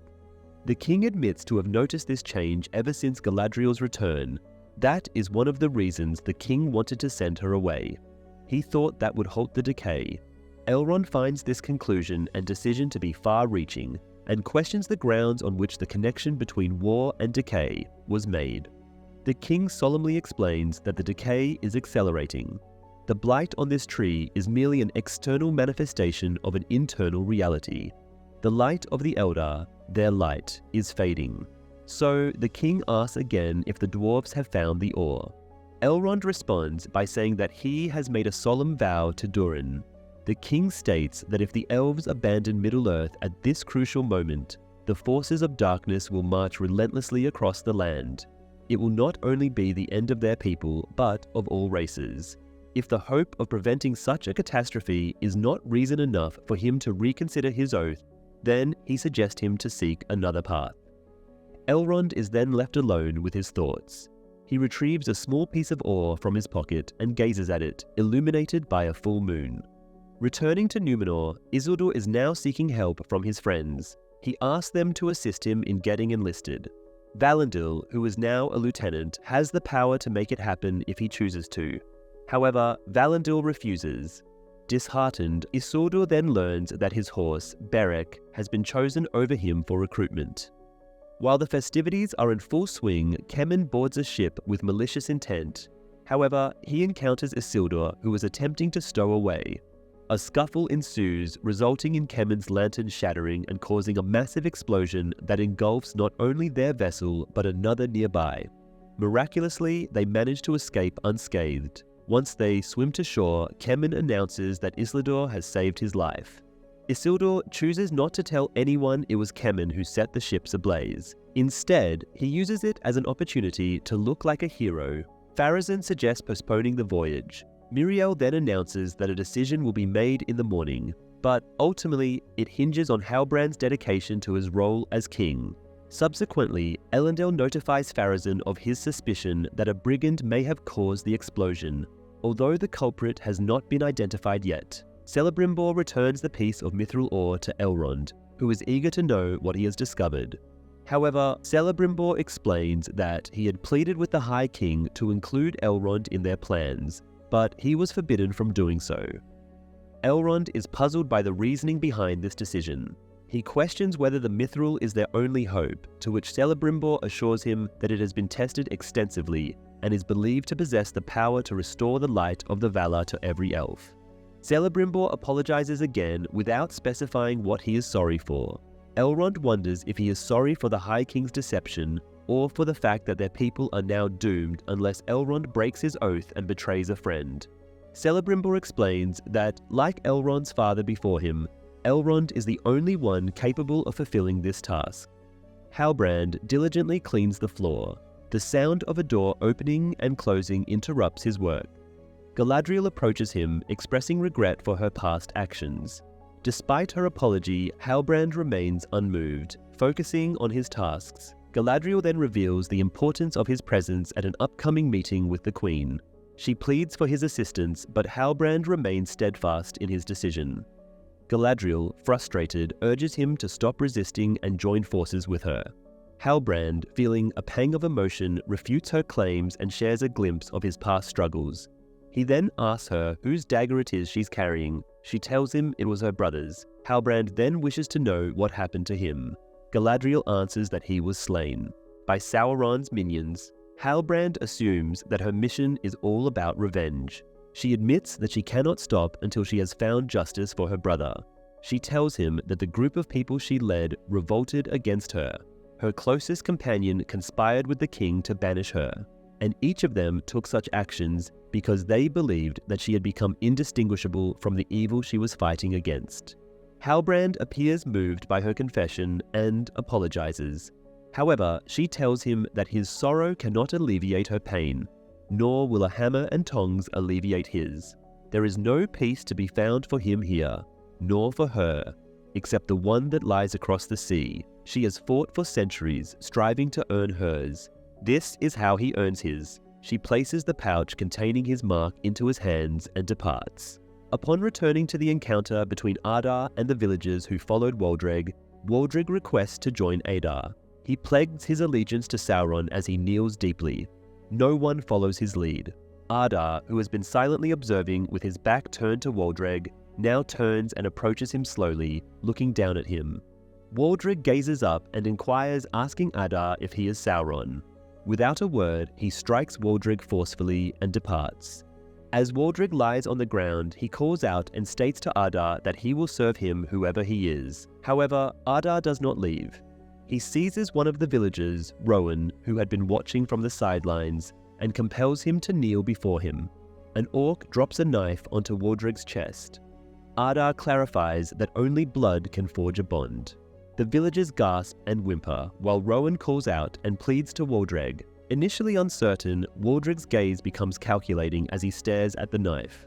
The scene then cuts to Theo honing his archery skills, and despite the unsolicited offer of help, he resists, questioning the need for instruction. Theo seems to relent and reveals something else to Arondir. He shows him the key. The design triggers a memory in Arondir. He has seen it before. He turns to the wall behind him, obscured by branches, where something has been carved. Once the foliage is cleared, the intricate design is revealed. Bronwyn questions what the key is for. Arondir admits he is unsure, but the enemy commander mentioned aspirations of becoming a god and providing a home for the orcs in the land. Despite the uncertainty of the enemy's intentions, it is clear that they are aware that her son possesses what is necessary to achieve their goals. As they observe the orcs gathering in the valley below, Arondir estimates that they have only days, or perhaps hours, until the enemy strikes. Bronwyn despairs, but Arondir reassures her that there must be a way to survive. Bronwyn suggests surrendering to the enemy, but Arondir warns against it, emphasizing the importance of maintaining their virtue and not giving up hope. Bronwyn gazes once more at the intricate design on the wall. A sudden realization strikes Arondir and Bronwyn as they glance up at the towering structure behind them. Meanwhile, in the valley below, Adar observes the same tower, surrounded by orcs eagerly preparing for battle, chanting fervently as they ascend the access road. In Linden, Durin readies to depart, overseeing the transportation of a heavy stone table by 6 elves. The task proves challenging, with the group barely managing to prevent a disastrous fall. A chuckle escapes Prince Durin, quickly stifled. Elrond beside him shares a knowing look, understanding the gravity of the situation. Elrond questions Durin if he has fabricated the story, replying he states that Disa has wanted a new table for years, confirming Elrond's suspicion. However, Elrond quickly returns to a more serious expression. Elrond then tells Durin the truth about Mithril and why the elves need it. Durin is taken aback, but tells Elrond that he will help as much as he can and if his father agrees to it. So, they continue their journey back to the mountain. The two of them share a laugh while strolling along a path adorned with trees, their leaves displaying vibrant autumn hues. From a higher vantage point, High King Gil-galad observes their departure with a stoic expression. In Númenor, Halbrand remains at the forgery, gazing at his mark and deep in thought. The dawn has arrived. As anticipated, a soldier appears before Halbrand, summoned by Queen Regent Miriel. Letting out a heavy sigh, Halbrand stands up and tosses the mark onto a nearby work table. He then proceeds to follow the soldier. Within seconds, he returns to retrieve his mark. The subsequent scene portrays Halbrand dressed in leather armor, mounted on a horse. Trumpets blare and drums resound as the Númenorian force marches towards their ships, receiving cheers from the people. Isildur is among the soldiers, radiating with pride. However, Arien appears less pleased with the situation. They embark on the ships. The soldiers are summoned to stand at attention. The commander embarks. Galadriel adorns herself with a suit of metal armor. She proceeds towards the back of the ship, where Halbrand awaits her. And so, the expeditionary force sets sail towards Middle-earth. Udûn marks the 6th installment of the first season of The Lord of the Rings, The Rings of Power. The scene opens with Adar kneeling on a hill near Tir Arad, sowing seeds into the ground and speaking in Quenya. As he stands up, his army of torch-bearing orcs can be seen below. Addressing them, he declares, "We have broken free from our chains." The orcs respond enthusiastically. "We have traversed mountains, fields, frost, and fallow until our feet bled. We have persevered." The orcs growl and snarl in agreement. They march towards the fortress beneath the watchtower of Ostirith, where Bronwyn's group of Southlanders are hiding. Though the orc army is not big, it significantly outnumbers the remaining resisting men and women, creating a formidable sight. To their astonishment, they discover that the gates of the fortress are not locked, and with the guidance of Adar and Waldreg, they effortlessly enter. The courtyard is eerily quiet and devoid of any activity. An order is issued to disperse and conduct a thorough search.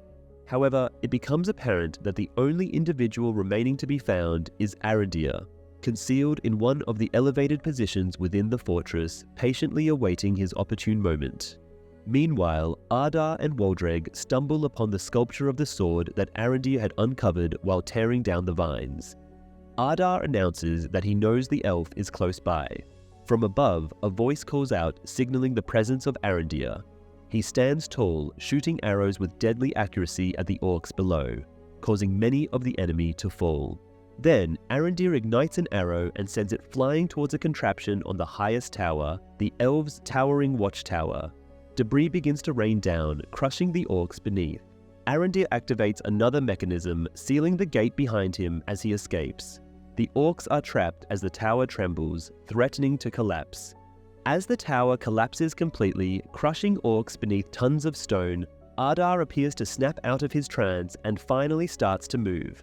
Meanwhile, on an opposite hillside, Bronwyn and her group of refugees are seen standing in the darkness. Upon the sundering seas, the ships of Numenor gracefully sail through the night.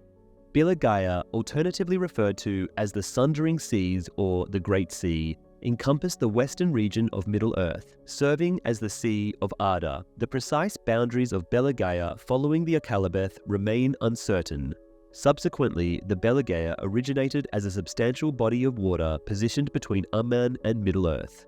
It remained unaltered until the Battle of the Powers during the Years of the Trees, when the Belagaya expanded in width and depth. Following the war, Ulmo transported the willing elves residing on the Isle of Tol Eressëa across the Belagaya to their new abode in Umman. The land of Aman, where the Valar resided, marked the far western boundary of Belagaya. Prior to the destruction of Beleriand at the conclusion of the First Age, the sea was narrow and frozen in the north, creating the treacherous strait known as Helcaraxë. As Halbrand remains awake, Isildur wakes up to tend to the stables and enjoy an apple with his loyal horse, Beric. Then he proceeds to the deck to gaze eastward. As he stands by the rail, Galadriel approaches him. Isildur confesses with embarrassment that his current position is that of a stable sweep. She tells him that there is nothing wrong with that. He admits that he did not come on this journey to be humbled. He simply wanted to escape, to get as far away as possible from Numenor. Galadriel is confused, but he then explains to her that it's not Numenor, not the true Numenor. And Galadriel realizes Isildur is his son. Her smile widens and she tells Isildur that he bears a striking resemblance to his father. However, he tells her that he thinks he takes more after his mother. As they converse, the sun has now risen above the horizon, illuminating the surroundings with light, allowing him to catch his first glimpse of Middle-earth ahead. In a similar vein to Arien, the Rings of Power is venturing into uncharted territory on television by exploring the story of Isildur's mother. While she remains unnamed in Tolkien's original material, and her fate after the downfall of Numenor remains unknown, readers can infer from Tolkien's descriptions of Númenórean traditions that Elendil married a woman who shared his social status and was a member of the Faithful, a group of Númenóreans loyal to the Valar and friendly towards elves. The next scene unfolds in the Southlands once again.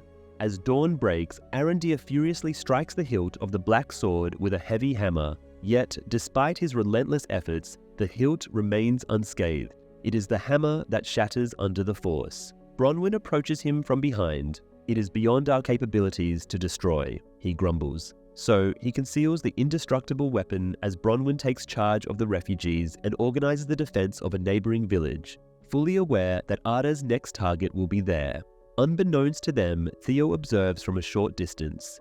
The villagers set up traps in their residences and make the local tavern the Keep. Following a motivational speech from Arondir, Bronwyn assigns the fighters to their designated positions, while Theo is tasked with safeguarding the barricaded tavern to protect those who are unable to engage in combat. Arondir and Bronwyn experience a moment of peace before the impending storm. He places 2 of the Alfrin seeds she gifted him into her hand. Arondir guides her hand to a tree and tenderly clasps it. When Bronwyn seeks his assurance, Arondir's sole response is to kiss her in the garden they now share. The Alfrin flowers are described as delicate gold and white bells, reminiscent of the grand halls in Valinor, the birthplace of the elves.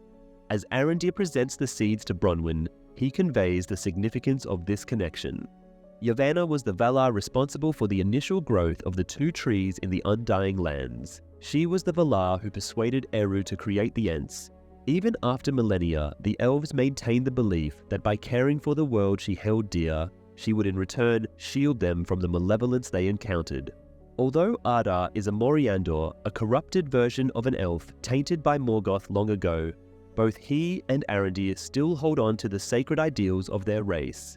Both Adar and Arondir still adhere to the elven tradition of sowing the seeds before battle, hoping for new growth after the war subsides.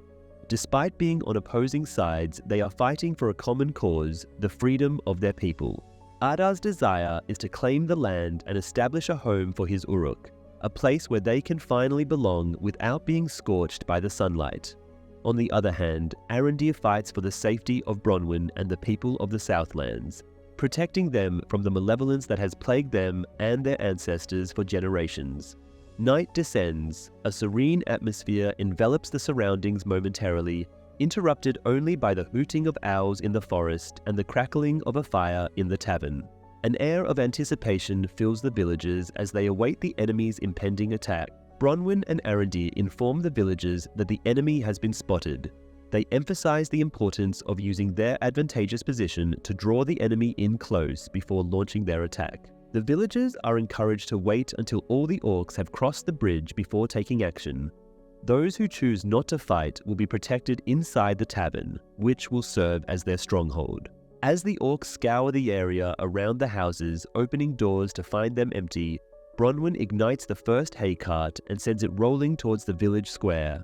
Additional wagons are set in motion, converging from all directions, encircling the orcs within a ring of flames. Chaos ensues as the orcs panic, while Arondir and his archers on the rooftop unleash a relentless barrage. The clash begins. Despite being outnumbered, the villagers hold a slight advantage due to their cover, with the orcs trapped within the archers' range. Nonetheless, casualties mount on both sides. Subsequently, some orcs manage to break through the burning barricade and head towards the tavern, wielding a massive battering ram to breach the door. It is at this critical moment that other villagers, concealed until now, emerge from behind the buildings armed with spears and other weapons. The battle rages on fiercely, with orcs attacking the roof and taking down some of the archers. Arondir is knocked off, tumbling to the ground, only to rise and engage in combat. Despite his elven agility and skills, he is overpowered by a massive orc who throws him around mercilessly. Arondir is repeatedly beaten, slammed to the ground, and thrown against stone walls. Just when it seems like the end for him, Bronwyn intervenes, running the giant through with her blade. After a moment of silence, the Southlanders believe the battle is won and celebrate, embracing each other. However, Arondir, covered in the black blood of his foe, notices a body in the square. Despite being masked like an orc, the blood is red, indicating a human or elf. Arondir kneels by the body and alerts Bronwyn.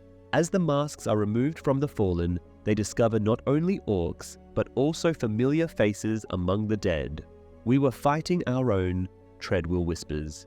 The survivors are too preoccupied mourning the loss of their friends and neighbors, even if they were traitors. Arondir scans the darkness and sees arrows emerging from the shadows, targeting the remaining archers on the tavern roof and Treadwell in the square, causing more casualties among the Southlanders.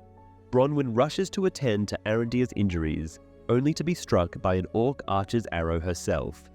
Arondir carries Bronwyn and instructs Theo to lead the way, assisting the wounded as they move.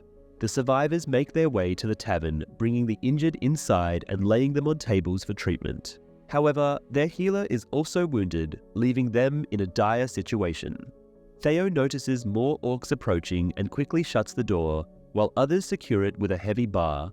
Arondir carefully extracts the arrow from Bronwyn's shoulder, and with the help of Theo, who is on the verge of hysteria, they manage to cauterize the wounds on both sides, temporarily saving her life. Through the wall, the survivors can hear the enemy's war chant. Orcs rampage through the village, while Adar, in contrast, walks ahead with an air of calm and confidence, as if victory is already assured. It appears that he is right, as the people of Tir Harad have few defenses remaining. A group of robust orcs carries a battering ram and begins relentlessly pounding on the door. Inside, witnessing their barricaded door buckle, the Southlanders let out more screams of terror. In the distance, the sun rises, casting a soft pink hue across the sky. A group of Númenórean cavalry charges through the land, led by Galadriel with Hildebrandt close behind. Meanwhile, in the village, the tavern door slams shut with a loud noise. Arondir steps forward to confront the invading orcs, but Theo is held at knife point while Bronwyn lies wounded. Arondir hesitates, unwilling to risk their lives as the Southlanders seem to have lost their will to fight. Adar appears and demands something from Arondir in Quenya. Adar signals to one of his orcs, who callously impales a villager with his sword. Adar questions the risk of risking their lives for such a trivial matter. This time, a woman is stabbed, causing Arondir to react furiously without speaking. Adar then hints that Bronwyn should be the next target. This proves to be too much for Theo, who interrupts by saying that he knows where it is. Arondir tries to call out to the boy, but Theo simply apologizes and proceeds to lift a stone from the floor, revealing a hole beneath it. Adar kneels down, unwraps the cloth bundle, and reveals the black sword. Taking a deep breath, he seems satisfied. The rumbling sound grows louder and nearer, resembling many hooves hitting the ground. As Adar rushes out of the tavern and calls for Waldreg, the first riders arrive at the village, their white armor shining in the early morning light. Orcs spill out of the tavern door onto the street. Inside the tavern, the people of Tir Arad engage in combat with Adar's remaining orcs. Arondir and Theo join the fight. An orc takes aim at Galadriel with an arrow, but she skillfully evades it using elvish riding techniques and swiftly dispatches the orc. Valandil and Ontamo are knocked off their horses but continue to battle on. On a nearby hillside, the Queen observes, surrounded by guards and Isildur, who is now dressed for battle, eagerly waiting to join the fray. Miriel, sensing his eagerness, gives him the go-ahead, and, without hesitation, he charges down the hill, cutting down orcs as he goes. Beric sustains a minor wound, but when Isildur sees his father in peril, he leaps over a group of orcs on his horse to reach him. Meanwhile, Elendil is thrown from his horse and is about to be attacked by an orc when Hal intervenes, saving him before Isildur can come to his aid. Father and son share a brief moment of connection amidst the chaos of battle. In the midst of the chaos, Adar manages to steal a horse to escape from the battle. However, Galadriel, who has been warned by Arondir that the enemy commander possesses an item that must not be allowed to escape, relentlessly pursues him. Theo is impressed by Galadriel's impressive riding skills. Halbrand, upon witnessing Galadriel chasing Adar, arms himself with a lance and joins the pursuit. Adar's chestnut horse is fast, and although Galadriel's white horse is even faster, Adar has a significant head start and is familiar with the surrounding area. Halbrand swoops in from a different direction just as Adar is almost within reach. He leans to one side, nearly falling out of the saddle, and deftly uses his lance to trip Adar's horse. Adar is thrown off, but the horse quickly gets back on its feet, unharmed. Adar struggles towards the bundle that slipped away during the fall, but Halbrand stops him by impaling his hand with the spear. Halbrand asks Adar if he remembers him in a menacing tone. Adar hesitates for a moment before denying any recollection. This response proves to be fatal as Halbrand removes the spear from Adar's hand and readies himself to strike him in the throat. However, Galadriel intervenes, insisting that they need Adar alive. Halbrand argues that Galadriel doesn't know what Adar is capable of, but Adar taunts him by suggesting that he may have caused pain to someone Halbrand cares about. Galadriel hisses, while telling Halbrand not to kill him. Hal remains silent, torn between heeding her advice and seeking vengeance. In the village, the captive orcs are securely chained while the Númenóreans, adorned in their white scaled armor stained with the dark blood of battle, diligently clean up the aftermath. Meanwhile, Galadriel conducts an interrogation with Adar. She has heard tales of Morgoth's cruel torment of the elves, transforming them into a new breed known as the Sons of the Dark, the First Orcs. However, Adar corrects her, stating their preference for the term Uruk. Galadriel seeks information about Sauron, Adar's master. Adar claims that after Morgoth's defeat, Sauron dedicated himself to the healing of Middle-earth. Yet, haunting images of a snow-covered fortress filled with the twisted remains of orcs flash through Galadriel's mind. Galadriel remains unmoved by his display of parental concern, refusing to be swayed. She gracefully lowers herself to his level and, with a chilling composure, declares her intention to eliminate every single orc. Adar confesses to Galadriel that he once took the life of Sauron. Galadriel doesn't believe him and threatens to take Adar's life. However, Adar remains unaffected by her words. Instead, he tells her that she is the evil one. Galadriel's attempt to end his life is halted by the arrival of Halbrand, leaving a faint trickle of blood on Adar's throat. When Halbrand inquires if Adar remembers him, Adar responds by asking for his identity, but Halbrand remains silent. Adar is incorrect. Sauron is indeed one of the Maya, which are angelic and immortal spirits that have existed since the dawn of time. As divine and primordial beings, the Maya do not experience death in the conventional sense. Even after the destruction of the One Ring, the return of the king confirms that Sauron continues to exist as a weakened spirit. Drifting aimlessly through the shadows, a similar fate is implied for Saruman, although wizards are a unique case. While Maya can be greatly diminished through significant effort, their essence remains connected to the world. Nonetheless, the physical manifestations of Maya are not impervious to harm. Luthien, Gil-galad, and Elendil were able to achieve victories in battles against Sauron, yet the Dark Lord's essence endured, rejuvenating his form and reclaiming his dominance. Perhaps a similar scenario unfolded between Sauron and Adar in the Rings of Power. Adar could have vanquished Sauron's corporeal form, compelling his spirit to retreat until it regained enough strength to stage a return. At best, Adar's treachery would have posed a minor inconvenience to Sauron. The Lord of the Rings describes two methods by which a Maya can regain physical form after being defeated. One way is through the grace of the Valar, as demonstrated when Gandalf perishes while battling Moria's Balrog, but is resurrected as Gandalf the White. The other approach involves a lengthier process of renewal over time. For instance, following the downfall of Númenor, Sauron loses his physical body. Tolkien recounts how the malevolent spirit of the antagonist persists, retreats to Middle-earth, and gradually molds a new body over an extended period. Given that the Valar are unlikely to revive him, the Dark Lord must bide his time in secrecy until his power is restored, eventually assuming a new form to replace the body that Adar may or may not have slain. Following the conclusion of the War of Wrath, Sauron opted to flee and conceal himself rather than confront the judgment of the Valar. It was only after 500 years into the Second Age that he began to take action, devoting another 500 years to renovating Mordor before finally executing his master plan with the One Ring, assuming the guise of Anatar half a century later. Outside, Galadriel sits beside the babbling stream beneath the bridge. Halbrand joins her, taking a seat. He subtly hints at his affection for her, and she admits to feeling the same way. He departs, and Galadriel picks up the fallen bundle left by Adar, using it to wipe the blood from her knife. Valinor and Isildur have managed to secure positions within Galadriel's army, tasked with tracking down the escaped orcs. Ontamo, a young and inexperienced soldier, has decided to remain behind and assist the villagers, having witnessed enough warfare for a lifetime. The sound of pipes and drums fills the air as they enjoy an outdoor feast, with the clinking of beer mugs adding to the festive atmosphere. Arondir guides a grateful Bronwyn to the gracious Miriel, who then introduces Bronwyn to Lord Halbrand.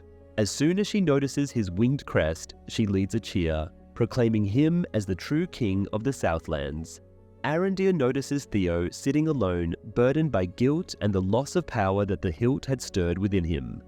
Arondir trusts Theo and gives him the wrapped hilt to deliver to the Númenóreans, instructing him to cast it into the sea and free himself from its grip. However, as Theo holds the hilt in his hands, it feels unfamiliar. He unwraps the burlap and discovers a simple axe instead. As Isildur and Elendil finally come to a moment of understanding in the valley, geysers erupt throughout the village while the orcs chant. Elsewhere, Waldred gazes intently at the intricately carved representation of Sauron's countenance, clutching the hilt in his hand. Adar had assigned him a task and cunningly acted as a diversion to enable Waldred to carry it out. With a swift motion, he thrusts the reassembled sword into the solid stone, effortlessly penetrating its surface like a polished glass, and rotates it. Suddenly, the surrounding stones commence a tremor, while the river violently bursts forth, cascading over the bridges and hurtling down the mountainside. As a result, water rushes through the river, flooding various locations across the Southlands and filling the intricate network of trenches previously dug by Adar's orcs. In some areas, the water even seeps into underground magma veins. These tunnels were not just a means of moving stealthily from one village to another. They were a path for a new river, leading to a verdant mountain that stretched towards the sky. The water cascades into a cavern of fiery red lava within the mountain's core, unleashing a fresh river of fire and smoke that surges out from the mountaintop. This leads to a significant eruption of a nearby mountain, which will later be known as Udûn. The village is suddenly bombarded by volcanic explosions, and a thick cloud of dark smoke and ash engulfs the area, causing panic as everyone scrambles to find shelter. This catastrophic event marks the beginning of the desolation of Mordor. Elendil rushes towards the Queen, Isildur calls out for Beric, Ontamo dashes through the smoke. Just as Adar had stood and witnessed the tower's collapse, Galadriel now stands amidst the flames and devastation, observing as a wave of black and billowing smoke, tinged with blood-red hues, descends from the mountain and spreads across the grass. In Tolkien's works, Mount Doom was created by Melkor during the ancient First Age, and the name Mordor might have been assigned to the region before Sauron established his presence there due to its volcanic activity. Additionally, during the First Age, the Drúdain migrated towards the west, with Gondorian historians speculating that they passed through lands south of Mordor before heading north into Ithilien, becoming the first men to cross the Anduin. Shelob, a creature fleeing from the War of Wrath in Beleriand at the conclusion of the First Age, was the first known inhabitant of the mountains of Mordor. She sustained herself by preying on elves and men in the vicinity until they became scarce. Sauron took up residence in Mordor around SA 1000. Mount Doom, where he crafted the One Ring, stood in the northwestern part of the land. Adjacent to Udûn, he constructed his fortress Barad-dûr. Following this period, Sauron was recognized as the Dark Lord of Mordor. For 2.5 millennia, Sauron held dominion over Mordor continuously. From Mordor, he waged war against the elves of a region and extended his influence over much of Eriador during the Dark Years, until he was pushed back by the High Men of Númenor. Retreating to Mordor, Sauron then exerted his control over the distant south and east of the region, subjugating the wild tribes of the Easterlings and the Haradrim. Nearly 1,000 years later, Sauron was captured by the Númenorians and taken to their island realm, ultimately leading to its downfall. Sauron returned to Mordor as a spirit and resumed his reign. The 7th episode of the first season of The Lord of the Rings, The Rings of Power, is titled The Eye. After the eruption of Udûn, the southlands of Tirarad lie in ruins, with only remnants left behind. Galadriel emerges from her slumber, her body cloaked in ash and illuminated by the fiery red glow. The entire world surrounding her is engulfed in flames. The other survivors also show no signs of harm, except for injuries from falling debris. As more survivors emerge, the scene is filled with cries and shouts. Galadriel calls out for Halbrand and Elendil, but receives no response. In the distance, Theo calls for his mother, prompting Galadriel to guide him towards safety. Amidst the wreckage, Isildur diligently sifts through the debris, desperately seeking his companions Valinor and Ontamo. Trapped beneath a burning log, Isildur skillfully maneuvers the wreckage to free Valinor. However, Ontamo succumbs to the flames and tragically loses his life. Miriel then instructs Isildur and Valinor to aid other people stuck under the debris. However, burning planks and ash fall on Isildur, and burning ash blows into Queen Miriel's eyes. Mount Doom resides on the plateau of Gorgoroth in the northwestern region of Mordor. Its towering height reached approximately 4,500 feet. The steaming fissures of Sauron's Road serves as the link between Mount Doom and Barad-dûr. In Carwyn Fonstad's The Atlas of Middle-earth, published prior to the completion of the History of Middle-earth, it is proposed that Mount Doom and the entirety of Mordor have been formed due to a tectonic uplift. This uplift resulted from the cataclysms of the War of Wrath, which drained the Sea of Helcar in the Beligaya. However, this hypothesis is contradicted in the 12th volume of The History of Middle-earth, where it is stated that Melkor had already created the mountain during the First Age. The focus then shifts to the Harfoots as they press on with their journey. Nori and Poppy seem to be enjoying their physical work, while the stranger appears slightly irritated. Upon arriving at the grove, the final destination of their journey, the Harfoots are shocked to discover that it has been ravaged by the distant eruptions of Orodruin. The group catches up with Sadok, who stands amidst the volcanic debris that has devastated this section of the forest. Sadok instructs Nori to inquire with the big fella if he can do something to help the burnt trees. Everyone is in agreement, except for Poppy and Nori, who are less enthusiastic. Therefore, it is Sadok who poses the question. The stranger puts forth his utmost effort, channeling his powers into the tree while murmuring in an unfamiliar language. Unfortunately, it seems to have little effect, or at least not enough. A branch breaks loose and falls onto Dilly and Nori, who attempts to rescue her from harm's way. Out of all the individuals present, the stranger appears to be the most shaken and sorrowful due to the accident. In Khazad-dûm, Elrond explains to King Durin III that he seeks the assistance of the dwarves to safeguard his people and humbly kneels before them to demonstrate his sincerity. He announces that he seeks something sacred from this mountain. Therefore, the elves offer something sacred in return. In exchange for access to your mithril mines, the elves are willing to provide this city with game, grain, and timber from the elder forests of Eriador for the next 5 centuries. The king, facing away from Elrond, listens to the offer without much reaction, examining a blighted leaf from the elven tree.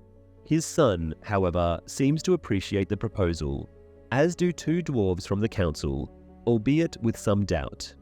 The king shifts his attention and faces Elrond and asks why they should place their trust in any elf. Elrond says that he shouldn't, but he isn't any ordinary elf, but Elrond half-elven. The king remains composed, observing his son, and wishes an audience with him only. The council members and Elrond exit the chamber. Durin asks his father what his decision will be. The king contemplates the blighted leaf for a moment, stating that it is believed that when Owl shaped their people, he formed them from 2 elements, fire and rock. He explains that the rock within them craves the eternal, resisting the passage of time, while the fire embraces truth, that all things must eventually fade and turn to ash. Durin sighs and shakes his head, saying, "Father." However, the king is unwilling to jeopardize the lives of the dwarves to save the elves. He cannot permit the elves to get their hands on mithril.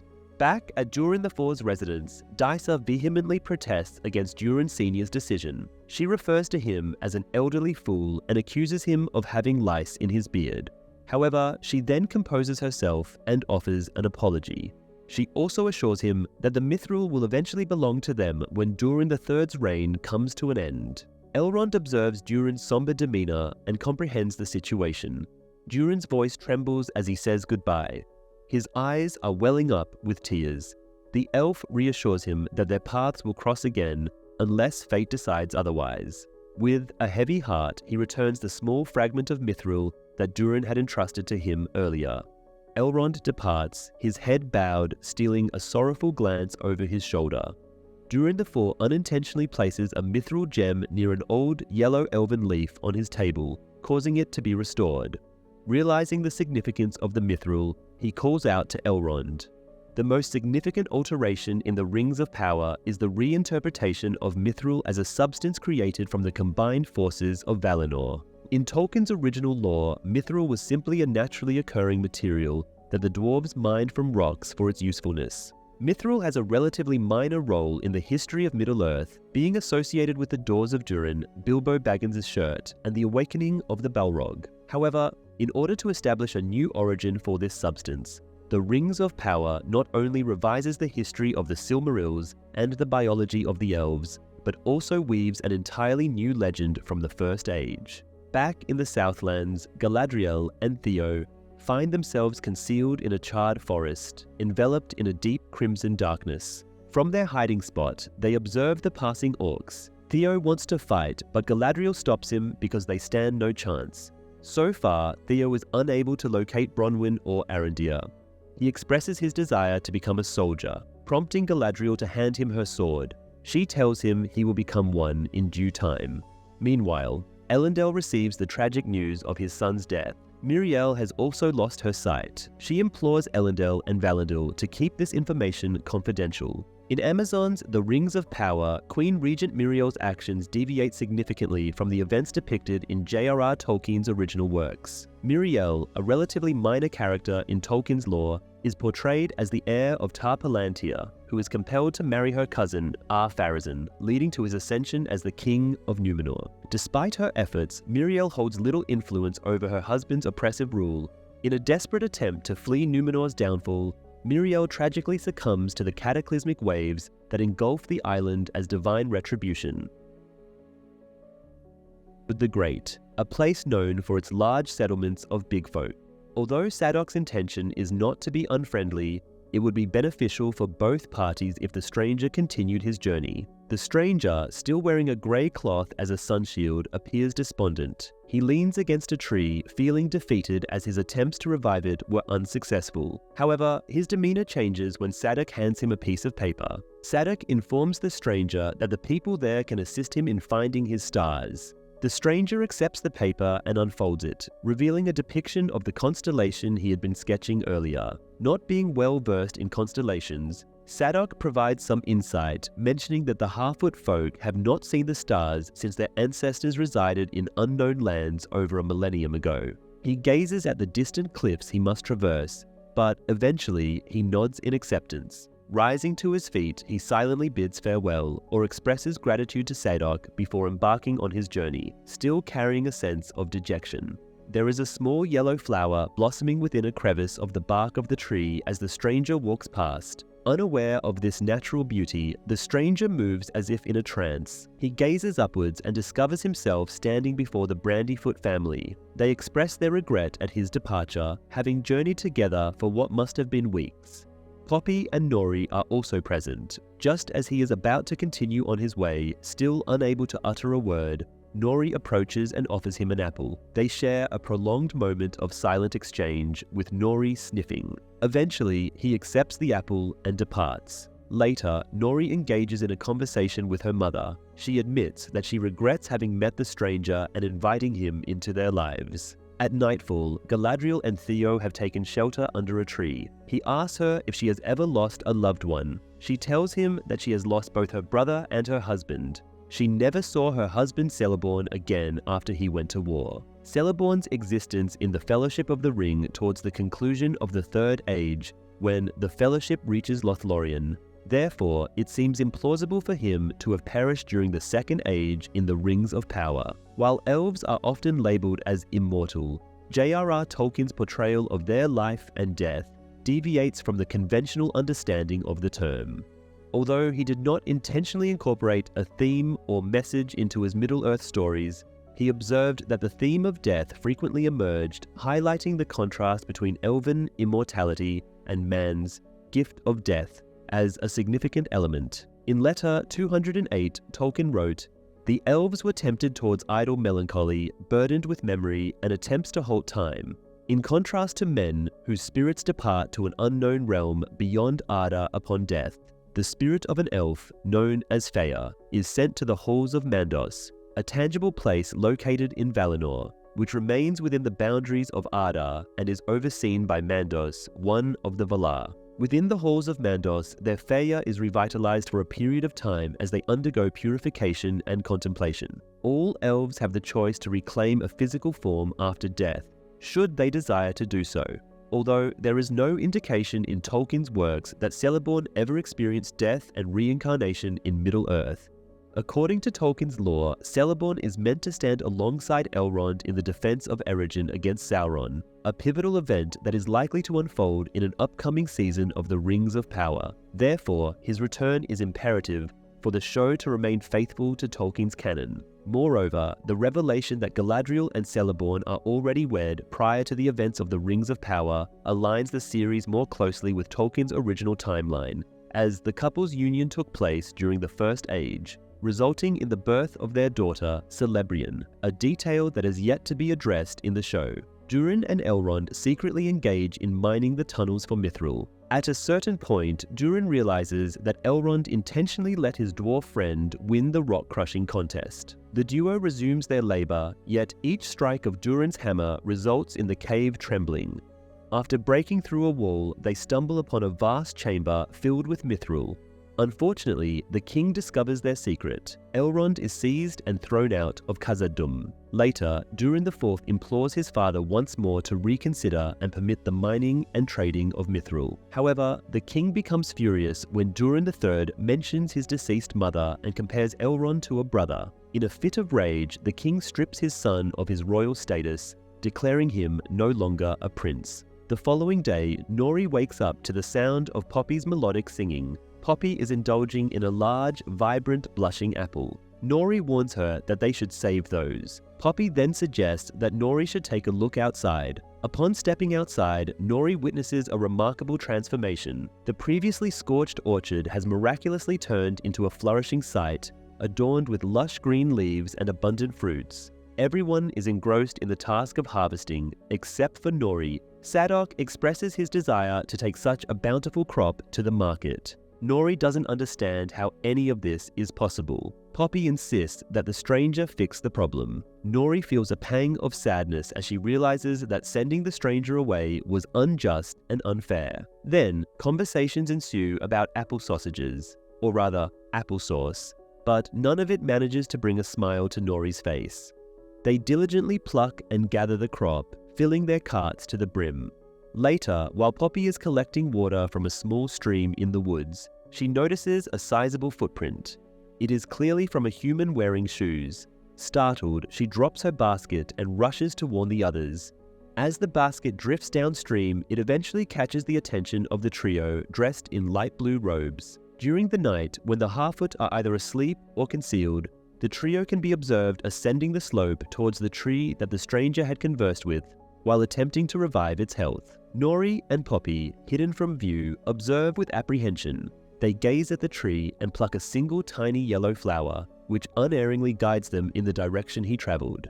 Suddenly, Nori emerges from her hiding spot and calls out to the three peculiar strangers. Nori gestures in a random direction, falsely indicating the stranger's path. However, upon turning back, she realizes that the trio has vanished.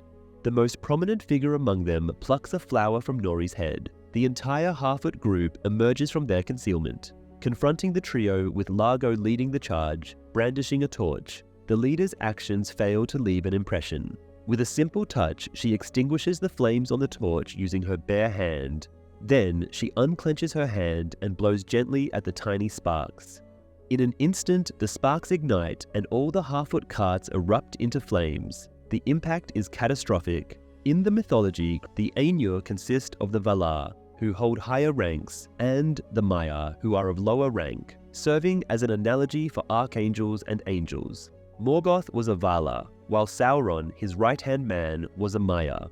Tolkien does not provide names for all the Maiar, and it is understood that Sauron was not the only member of that order corrupted by Morgoth, as the Balrogs were also Maiar in the past. The Dweller, Nomad, and Ascetic could potentially be lesser Maiar spirits to avoid being transformed into fiery-winged or wingless demons, hiding in the Rune region of Middle-earth, awaiting their leader's return. This suggests that the magic possessed by these mystics is intrinsic rather than passed down, explaining their remarkably powerful spell-casting abilities. At the Númenórean camp they established, the group of survivors from Tir Arad has finally arrived at the encampment of the Númenórean force, exhausted and covered in dirt. The horses are being taken to the stables. However, Beric adamantly refuses to follow suit. Despite Elendil's insistence that he must return home with them, Beric remains unmoved. Valandil points out to Elendil that Beric is not listening to any of them. He releases the horse. Beric flees the camp, likely heading towards Isildur's last known whereabouts. Regretfully, Elendil expresses his remorse for bringing the elf on board, wishing he had left her in the sea where he found her. Eventually, Galadriel and Theo stumble upon the camp where everyone has gathered. With Theo rushing ahead in search of his mother, he heads straight for the infirmary tent, where his mother, either as a healer or a patient, Theo enters the tent. He scans the area, observing the injured individuals and noticing several bodies covered up. One of the bodies reveals a glimpse of darkness beneath the cover, prompting him to crouch down and unveil the face. Bronwyn materializes behind him. They share a passionate embrace. Shortly after, Arondir emerges and Theo warmly embraces him, albeit with a momentary pause. Galadriel then enters the tent, causing Arondir to bow. She barely acknowledges their presence and solely inquires about the whereabouts of the Queen Regent. Míriel is seated outside the encampment on a windy rock with a bandage covering her eyes. Elendil approaches her and informs her that the preparations are almost complete, stating that they can depart within the hour. When Míriel inquires about the Southlanders, Elendil explains that one garrison will stay behind to escort them to safety and search for the missing individuals. Galadriel joins them shortly after arriving at the camp, accompanied by Bronwyn. Elendil takes his time to introduce Galadriel to Míriel, showing some distaste. Míriel also hesitates before allowing Galadriel to approach. They seem to blame her for the volcanic eruption. Elendil reminds her that their ships are ready to depart. Míriel reaches for Galadriel's face, telling her not to waste pity on her, but to save it for their enemies. With Galadriel's assistance, Míriel stands and declares that Númenor will return. Galadriel responds that the elves will be prepared. Elendil, visibly displeased, turns away. Despite Míriel's attempts to get his attention, Elendil remains silent and walks away, shedding tears. The Harfoot are diligently salvaging whatever they can salvage from the charred remains of their carts. However, Nori appears to be lost in a sea of regrets and guilt. Largo refuses to let this dampen their spirits and reassures them, saying, "Everything will be fine." Eventually, Nori, her family, Sadok Burrows, Malva, and others decide to join forces and embark on a quest to find the elusive stranger. Meanwhile, Queen Regent stands proudly at the bow of the ship. Galadriel observes from a mountain peak and wonders where Halbrand might be. They hurry to a tent and discover the injured king. Galadriel urges that he needs elvish medicine. She suggests that they should mount their horses and make haste to Lindon. Meanwhile, King Durin instructs his sons to seal off the mine and throws the now uninfected leaf into the abyss. Upon contact with the ground hundreds of feet beneath, it immediately ignites, and, a short distance away, a Balrog emerges from the shadows and lets out a deafening roar. Durin's Bane, a Maya spirit akin to Gandalf and Saruman, was among the pre-existing entities before the formation of the world. Descending into Adar alongside the Valar, it succumbed to the allure and corruption of Melkor, transforming into one of the Valar and aligning itself with the Balrogs under Morgoth's command. Throughout the War of the Great Jewels, and even during the War of Wrath, it is believed that the Balrog engaged in numerous battles. Remarkably, it managed to survive Morgoth's downfall, seeking refuge beneath the Misty Mountains as it fled towards the east. Throughout a span of over 5 millennia, the Balrog remained in a dormant state, concealed beneath the Misty Mountains, right beneath the dwarven realm of Khazad-dûm. It remained undisturbed for the entirety of the Second Age and a significant portion of the Third Age.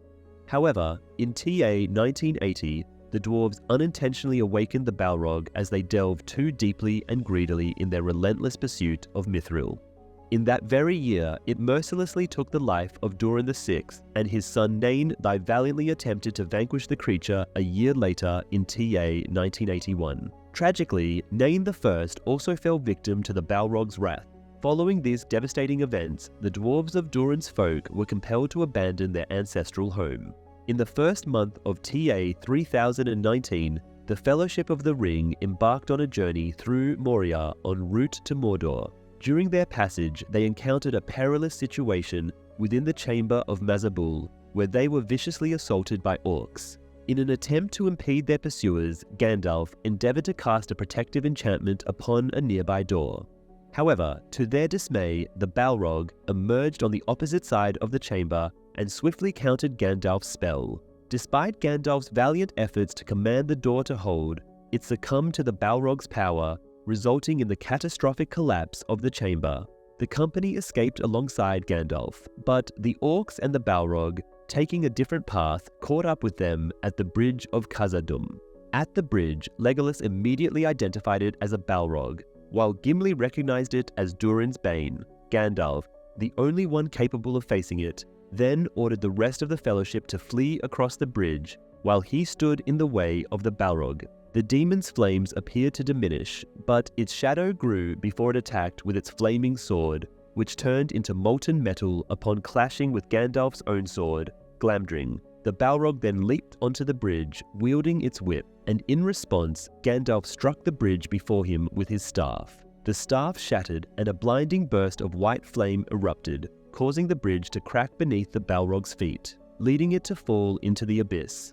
However, as the Balrog plummeted, it lashed out with its whip, ensnaring Gandalf and pulling him over the edge and into the darkness below. After a lengthy descent, the pair collided with a vast underground lake, described by Gandalf as chilling as the touch of death, nearly freezing his heart. The Balrog's flames were extinguished by the water, transforming it into a viscous entity, mightier than a constricting serpent. Despite its diminished strength, Durin's Bane launched a fresh assault on the wizard. They engaged in combat within the lake, the Balrog attempting to strangle Gandalf while the wizard struck at the Balrog with his sword. Eventually, the Balrog retreated into ancient tunnels carved by unknown beings. Gandalf pursued the creature up the endless stair and onto Durin's tower. There, in the Battle of the Peak, Gandalf emerged victorious, vanquishing the Balrog by hurling it from the summit of Xiraxigil, causing it to plummet onto the mountainside. However, the fate of the Balrog's spirit remains undisclosed. Furthermore, it remains uncertain whether it was the final of its kind, or if other Balrogs succeeded in evading the War of Wrath and concealing themselves in ancient, forgotten locations. Tolkien stated that Gil-galad's elves were informed of the rumors surrounding the discovery of Mithril, which led them to establish a region in order to engage in trade with the nearby dwarves of Moria. At the conclusion of the episode, upon returning to the Smoky Haze, Waldreg and the orcs pay homage to Adar as the Lord of the Southlands, prior to Adar declaring his intention to rename the territory. It is suggested that he chooses to rename it Mordor. In the chapter titled Myths Transformed from the book Morgoth's Ring, this chapter delves into Tolkien's unfinished backstory of the orcs. According to the text, the orcs were under the dominion of supernatural masters such as Morgoth. Nevertheless, it also reveals that in the absence of their master's attention, they would revert to their independent nature and become aware of their deep-seated animosity towards him and his oppressive rule. It delves into the fate of the orcs following Morgoth's downfall and prior to Sauron's complete domination, highlighting the emergence of various orc cultures and the internal conflicts between different groups. The text also mentions that in the aftermath of Morgoth's defeat and Sauron's concealment, orcs established their own small kingdoms and embraced independence. This period of disunity among orcs, with each group operating independently, likely saw leaders such as Adar emerge to lead their followers in their own unique manner. The concept of a minor lord leading an autonomous faction of orcs is undeniably present in the writings of Tolkien. While the origins of the orc race remain ambiguous, there is a particular account of their creation that aligns closely with Galadriel's words during her interrogation of Adar in Episode 6. During my childhood, I heard tales of elves captured by Morgoth. They were tortured, twisted, and transformed into a new and corrupted form of life. Are you one of them, the Moriandor, the offspring of darkness, the first orcs? This information is derived directly from the official orc origin story published in The Silmarillion, which describes the capture of elves by Morgoth and emphasizes the uncertainty of their fate. All the Quendi who fell into the hands of Melkor before the fall of Utumno were imprisoned, subjected to cruel methods of corruption, and enslaved. Thus, Melkor bred the repugnant race of orcs out of envy and mockery towards the elves, who later became their fiercest adversaries. This is mentioned following a reference to the oldest songs of the elves, whose echoes are still remembered in the West. In the unexplored realm of Erengalen, also known as the Greenwood, the stranger finds himself alone, lost in his thoughts about Nori and longing for the company of the Harfoot. Still treasuring the apple given to him by Nori, he continues to hear her encouraging voice, affirming his goodness. He tumbles down a hill, inadvertently losing his precious apple. Unbeknownst to him, a small figure in a grey hooded cloak trails behind, observing his every move. It takes him some time to realize that he is being followed, and when he finally does, he discovers a familiar face hidden beneath the hood.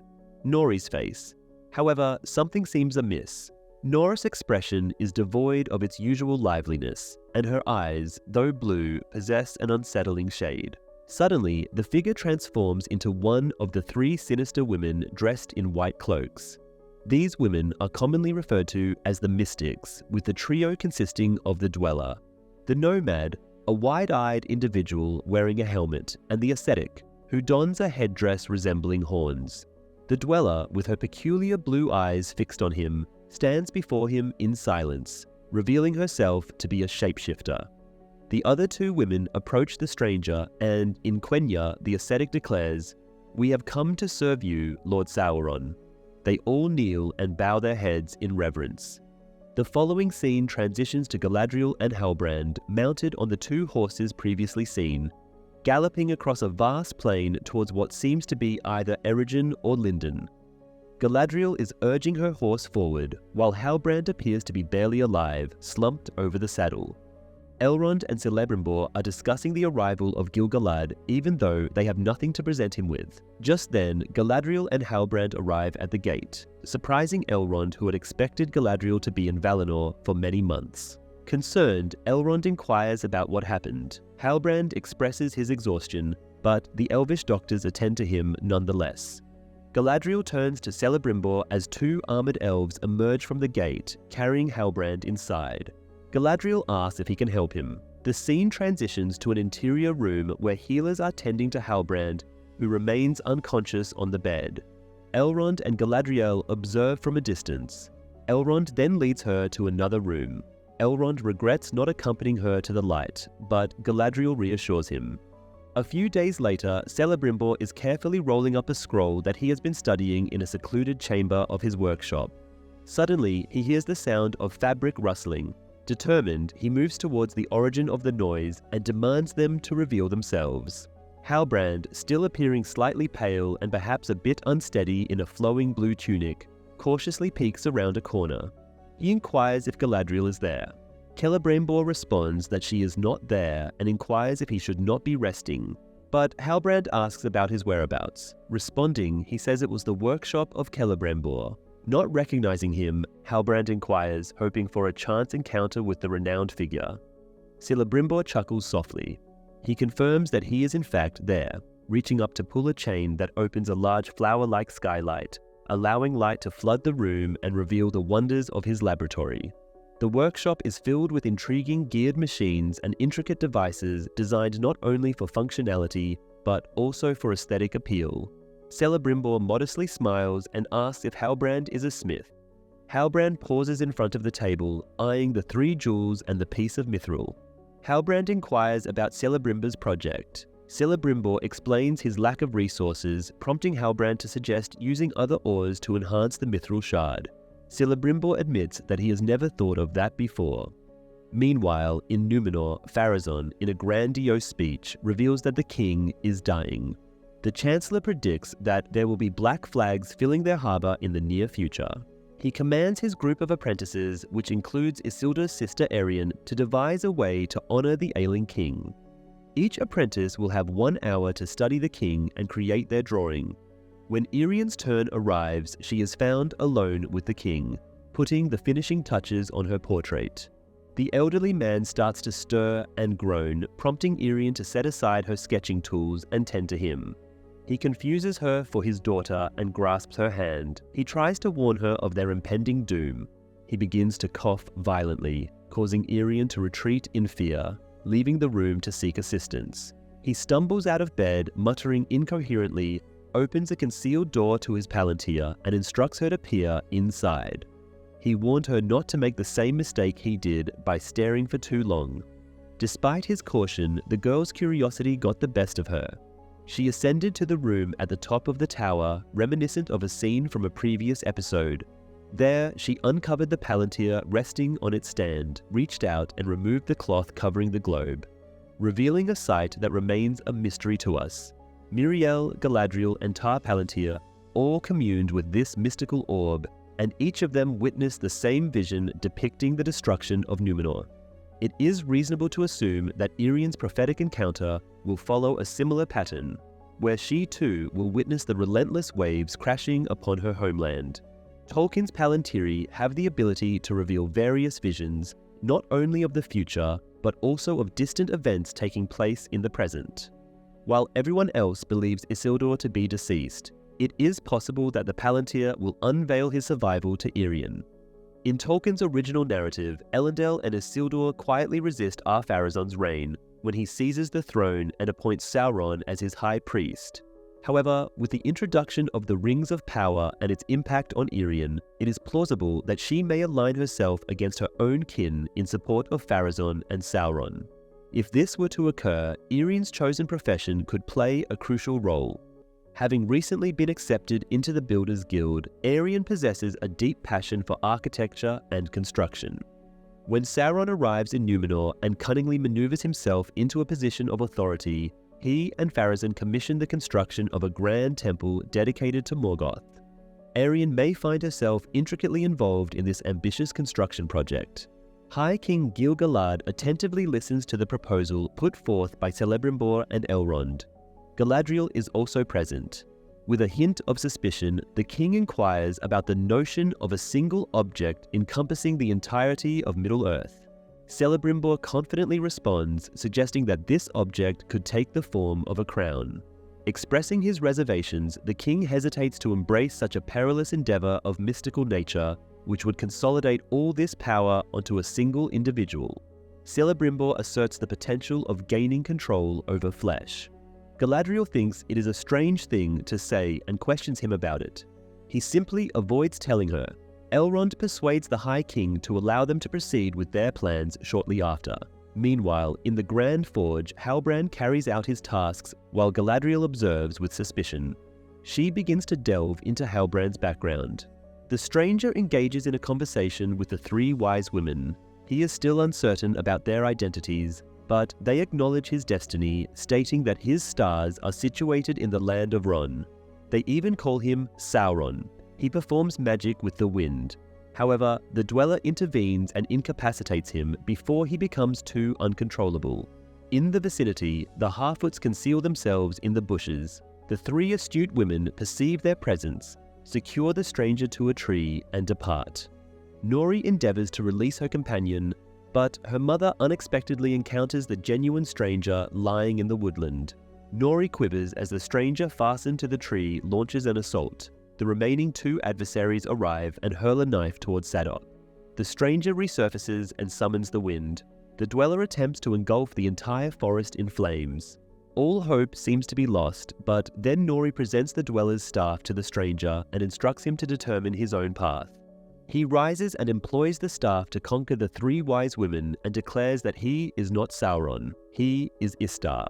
The three Harfoots focus on Sadok, who succumbs to his severe injury while observing the sunrise.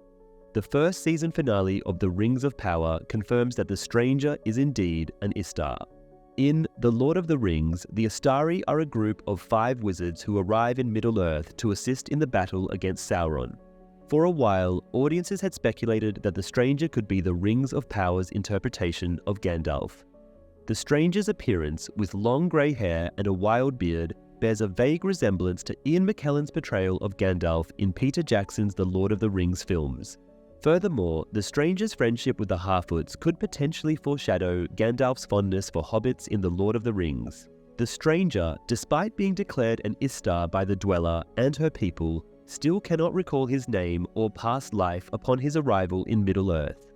A hint to his true identity is subtly dropped in the final moments of The Rings of Power Episode 8, during a conversation with Nori, where the stranger advises, "Always follow your nose." This same advice is later echoed by Gandalf in the Fellowship of the Ring when speaking to Merry, strongly suggesting a connection between the two characters. The Valar sent 5 Istari to Middle-earth when Sauron's power began to grow. Their objective was not to directly defeat the villain, but rather to guide and aid the inhabitants of Middle-earth in their own triumph. The Istar, known as the Stranger, cleverly explains his memory loss. In The Lord of the Rings, Gandalf and the other wizards have been in Middle-earth for centuries, gaining wisdom over time. When Istari first arrive, they are depicted as newcomers, learning everything anew, similar to the Ring of Power's portrayal of the Stranger. The memory loss is a consequence of wizards traveling from Valinor to Middle-earth. In Episode 2 of The Rings of Power, Nori mentioned that finding the stranger felt destined, and Poppy remembered Nori's act of kindness towards a baby eagle. Eagles are messengers of the Valar, so by showing compassion to one, Nori may have caught the attention of Valinor's higher powers, leading to the stranger's intentional arrival near her. Upon reaching Numenor, everyone gathers at the ship's deck and pauses. The Queen inquires about what they see, expressing frustration at the lack of response. Eventually, black flags are spotted all around, indicating the demise of the king. Elendil, unlike many other Númenóreans, belongs to the Dunedain, a lineage of men descended from Elros. Despite having elvish ancestry, Elros, brother of Elrond, chose to be counted among men. Thus, while Elendil and his kin age and eventually pass away, they enjoy a longer lifespan than the average man. In Origin, the forging process is facing difficulties. The mithril is proving to be too strong. Celebrimbor is on the verge of losing control, but Galadriel and Elrond manage to calm him down. Halbrand suggests that they are applying too much force. The ores require gentle coaxing to meld together. Galadriel eyes the situation with suspicion. Just in time, a document arrives revealing the true lineage of the Southlands. Halbrand gives Galadriel a suspicious look. Later, Galadriel appears visibly disheartened after reading the document. The document merely confirms what she has always known. Halbrand arrives excitedly, exclaiming that they are creating two smaller items, not a crown. She asks him who he truly is, tossing the document aside. She tells him that there is no king of the Southlands. The lineage was severed over a millennium ago. He then states that he has told her before that he found the crest of a dead man's body. Galadriel takes a step backwards and cannot fathom what is going on. She asks him again what his name is. He tells her that he has many names. She swiftly lunges at him with a blade, yet Halbrand effortlessly seizes her arm and propels her into the past. Suddenly, she finds herself alongside her brother, Finrod. It is revealed that Sauron's intentions were not to destroy Middle-earth, but rather to heal it. Angrily, she accuses Sauron of killing her brother. Suddenly, Galadriel is transported to another memory. She is on the raft with Halbrand. She accuses him of being Morgoth's ally. But he reminds her of what she said before, that one's past doesn't matter. He shows her in the water what they could be. Galadriel is standing next to Sauron in his armor. For a moment, it seems like she might join him, but she tells him that it's impossible. Sauron reacts angrily to this realization, revealing his true nature. Suddenly, she finds herself underwater, trapped by a rope and drowning. Elrond awakens her, and she realizes the grave mistake she has made. Instead of revealing Halbrand's true identity as Sauron at that moment, she rushes to prevent Celebrimbor from continuing his forging. She persuades them about the necessity of having 3 rings. She clarifies that 1 ring will always bring corruption, 2 rings will create division, but 3 will bring a balance. Celebrimbor requires gold and silver from Valinor, specifically her blade. Sauron deceived the elves by falsely claiming to be the king of the Southlands, all to win their trust and manipulate them into creating the rings. His true intention was for the elves to independently craft the 3 rings without his direct involvement in the forging process. Although he provided them with the necessary instructions, it was crucial for them to believe that they were the sole creators of the rings. This deception would facilitate Sauron's ability to control and influence them without their awareness of his manipulation, especially when he eventually employs the One Ring to dominate their minds. In the books, Sauron assumes the identity of Annatar instead of Halbrand. Although he plays a role in assisting Celebrimbor in creating the other 16 Rings of Power, he does not directly contribute to the 3 rings, similar to the show. In the books, Sauron wages war against the elves once they finish crafting all 19 rings. Consequently, he reclaims the 16 lesser rings and proceeds to bestow 7 upon the dwarves and 9 upon men. With the alteration in the forging order, it is possible that the elves will directly gift the other rings of power they create to their allies. Meanwhile, the stranger converses with Nori and explains that Istar translates to Wise One, or Wizard. He must journey to Rhûn to unravel the mysteries of his past. Nori's father hands her a backpack and instructs her to go with the mysterious man. Rhûn, also referred to as the East, pertains to the lesser explored territories in the eastern region of Middle-earth. Very little information is available regarding the lands situated beyond the vast sea of Rhûn. The initial awakening of the elves took place in the distant eastern lands beyond the Sea of Rhûn. Guided by Orome, many of them embarked on a momentous journey to the Westlands. However, there were some elves who chose to forsake this grand expedition and instead settled in Rhûn. These elves came to be known as the Avari. Over time, some of the Avari also decided to migrate westward. Similarly, the first men also awoke in the far east, where they encountered both dwarves and Avari. Upon reaching the shores of the Sea of Rhûn, certain tribes of men who were traveling westward separated, leading to the divergence of their languages. Meanwhile, other men opted to remain in Rhûn, and unfortunately, many of them fell under the dominion of Morgoth and later Sauron. These men became known as the Easterlings and launched numerous attacks against Gondor and its allies during the Third Age. During the Second or Third Ages, the Blue Wizards embarked on a perilous journey into the depths of Rhûn, never to return. It is believed that Saruman may have joined them before eventually returning. In the period known as the Watchful Peace, Sauron sought refuge in Rhûn for a span of 400 years, rallying the Easterlings to his cause. Despite their efforts, the Blue Wizards failed to uncover Sauron's hidden stronghold in the east. Gandalf's connection to Rhûn in The Lord of the Rings lore is non-existent. In fact, during the Third Age, he made it clear that he would never venture to the eastern regions of Middle-earth, leaving that territory to the Blue Wizards. Galadriel reluctantly gives up her sword, which melts and, when combined with Mithril, enables the forging of 3 rings. A striking image shows the Mithril amidst the molten ore resembling the eye of Sauron. Meanwhile, Elrond steps outside to investigate, sensing that something is wrong. Upon his return with important documents, the 3 rings are finished. He is aware of the truth, she acknowledges his knowledge, and the scene transitions to Sauron standing before Mount Doom, where he is likely to create his own ring. In the Silmarillion, following the defeat of Melkor, Sauron conceals himself in Middle-earth. The landscapes and waterways undergo a transformation, and the remaining elves establish new dwellings. They establish a bond with the dwarves, and a state of tranquility settles over Middle-earth. Despite the fact that the majority of the lands are untamed and barren, Sauron concludes that the Valar have abandoned Middle-earth and decides to seize control of it. Initially, he corrupts the men, but he harbors apprehension towards the men of Númenor. He even adopts a new identity as Annatar, the Lord of Gifts, in an attempt to win over the elves. While attempting to gain favor with the elves, Sauron observes that they create numerous rings. However, he secretly forges a ring for himself, one ring to rule all the others. The ring absorbs a significant portion of his power, granting him control over and binding all the other rings. The elves become aware of his intentions and relinquish their own rings. Enraged, Sauron wages war against the elves, demanding the surrender of all the rings. The elves manage to escape with only 3 of their rings, which happen to be the most potent ones.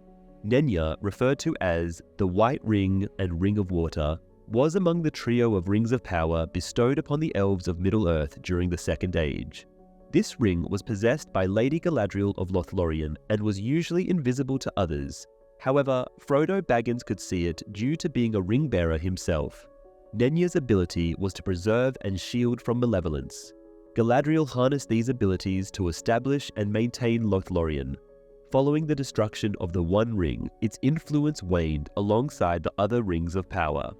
Galadriel carried Nenya on a vessel from the Grey Havens to the west, accompanied by the 2 holders of the remaining elven rings. As the ring vanished, the enchantment and splendor of Lorien also diminished, leading to its gradual depopulation. By the time Arwen arrived to pass away in FO 121, it had become deserted. Narya, commonly referred to as the Ring of Fire, was among the trio of rings of power that were initially crafted for the elves. Narya was known for its ability to motivate individuals to oppose oppression, control, and hopelessness. Like the other 3 rings, it could shield the wearer from distant scrutiny, except by the bearer of the One Ring, and provide protection against the effects of aging. Additionally, it was believed to possess mystical qualities and fire abilities, as evidenced by Gandalf's use of the Flame of Anor while battling Durin's Bane. In the Second Age, Celebrimbor created Narya along with Nenya and Vilya. This happened after Sauron, disguised as Anatar, had departed from Eregion. Narya, unlike the other rings, was solely crafted by Celebrimbor and remained hidden from Sauron's influence. However, it was still connected to the power of the One Ring. According to Unfinished Tales, when the War of the Elves and Sauron began, Celebrimbor entrusted Narya and Vilya to Gil-galad, the High King of the Noldor, who then passed Narya to his lieutenant, Círdan, the Lord of the Havens of Mithlond, who safeguarded it even after Gil-galad's demise. Upon Gandalf's arrival in Middle-earth in TA 1000, Círdan, recognizing Gandalf's true purpose, entrusted him with Narya to assist him in his tasks. Only Elrond, Galadriel, and Círdan were aware that Gandalf possessed the ring throughout the Third Age. The specific ways and locations in which Gandalf utilized the ring remain a mystery, but during the siege of Minas Tirith, he instilled hope and bravery in those he encountered. This event serves as a notable example of Narya's impact. Elrond emphasized that while the three rings were not dormant, they were not intended for warfare, but rather for preservation and healing. Crafted to resist the passage of time, the rings could, at most, enhance the bearer's strength and resilience, as Círdan mentioned when granting Narya to Gandalf. The ring was unveiled on Gandalf's hand at the Grey Havens and accompanied him to the Undying Lands. Vilya, also referred to as the Sapphire Ring, the Blue Ring, or the Ring of Air, was among the rings of power crafted by the elves of Eregion. Vilya, the most powerful of the three rings, was a magnificent sapphire encased in a golden band.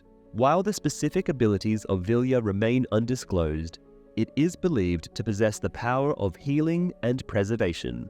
Some theories suggest that the ring could manipulate certain elements, as evidenced by Elrond's summoning of a water torrent to thwart the Nazgul's crossing of the Bruinen. This hypothesis gains credibility from Galadriel's use of her ring to exert control over Lothlorien. It is plausible that Elrond employed Vilya in a similar manner to safeguard Rivendell. And when you get the chance, check out our Game of Thrones-inspired Choose Your Own Adventure game here on YouTube by clicking the video link on the screen right now.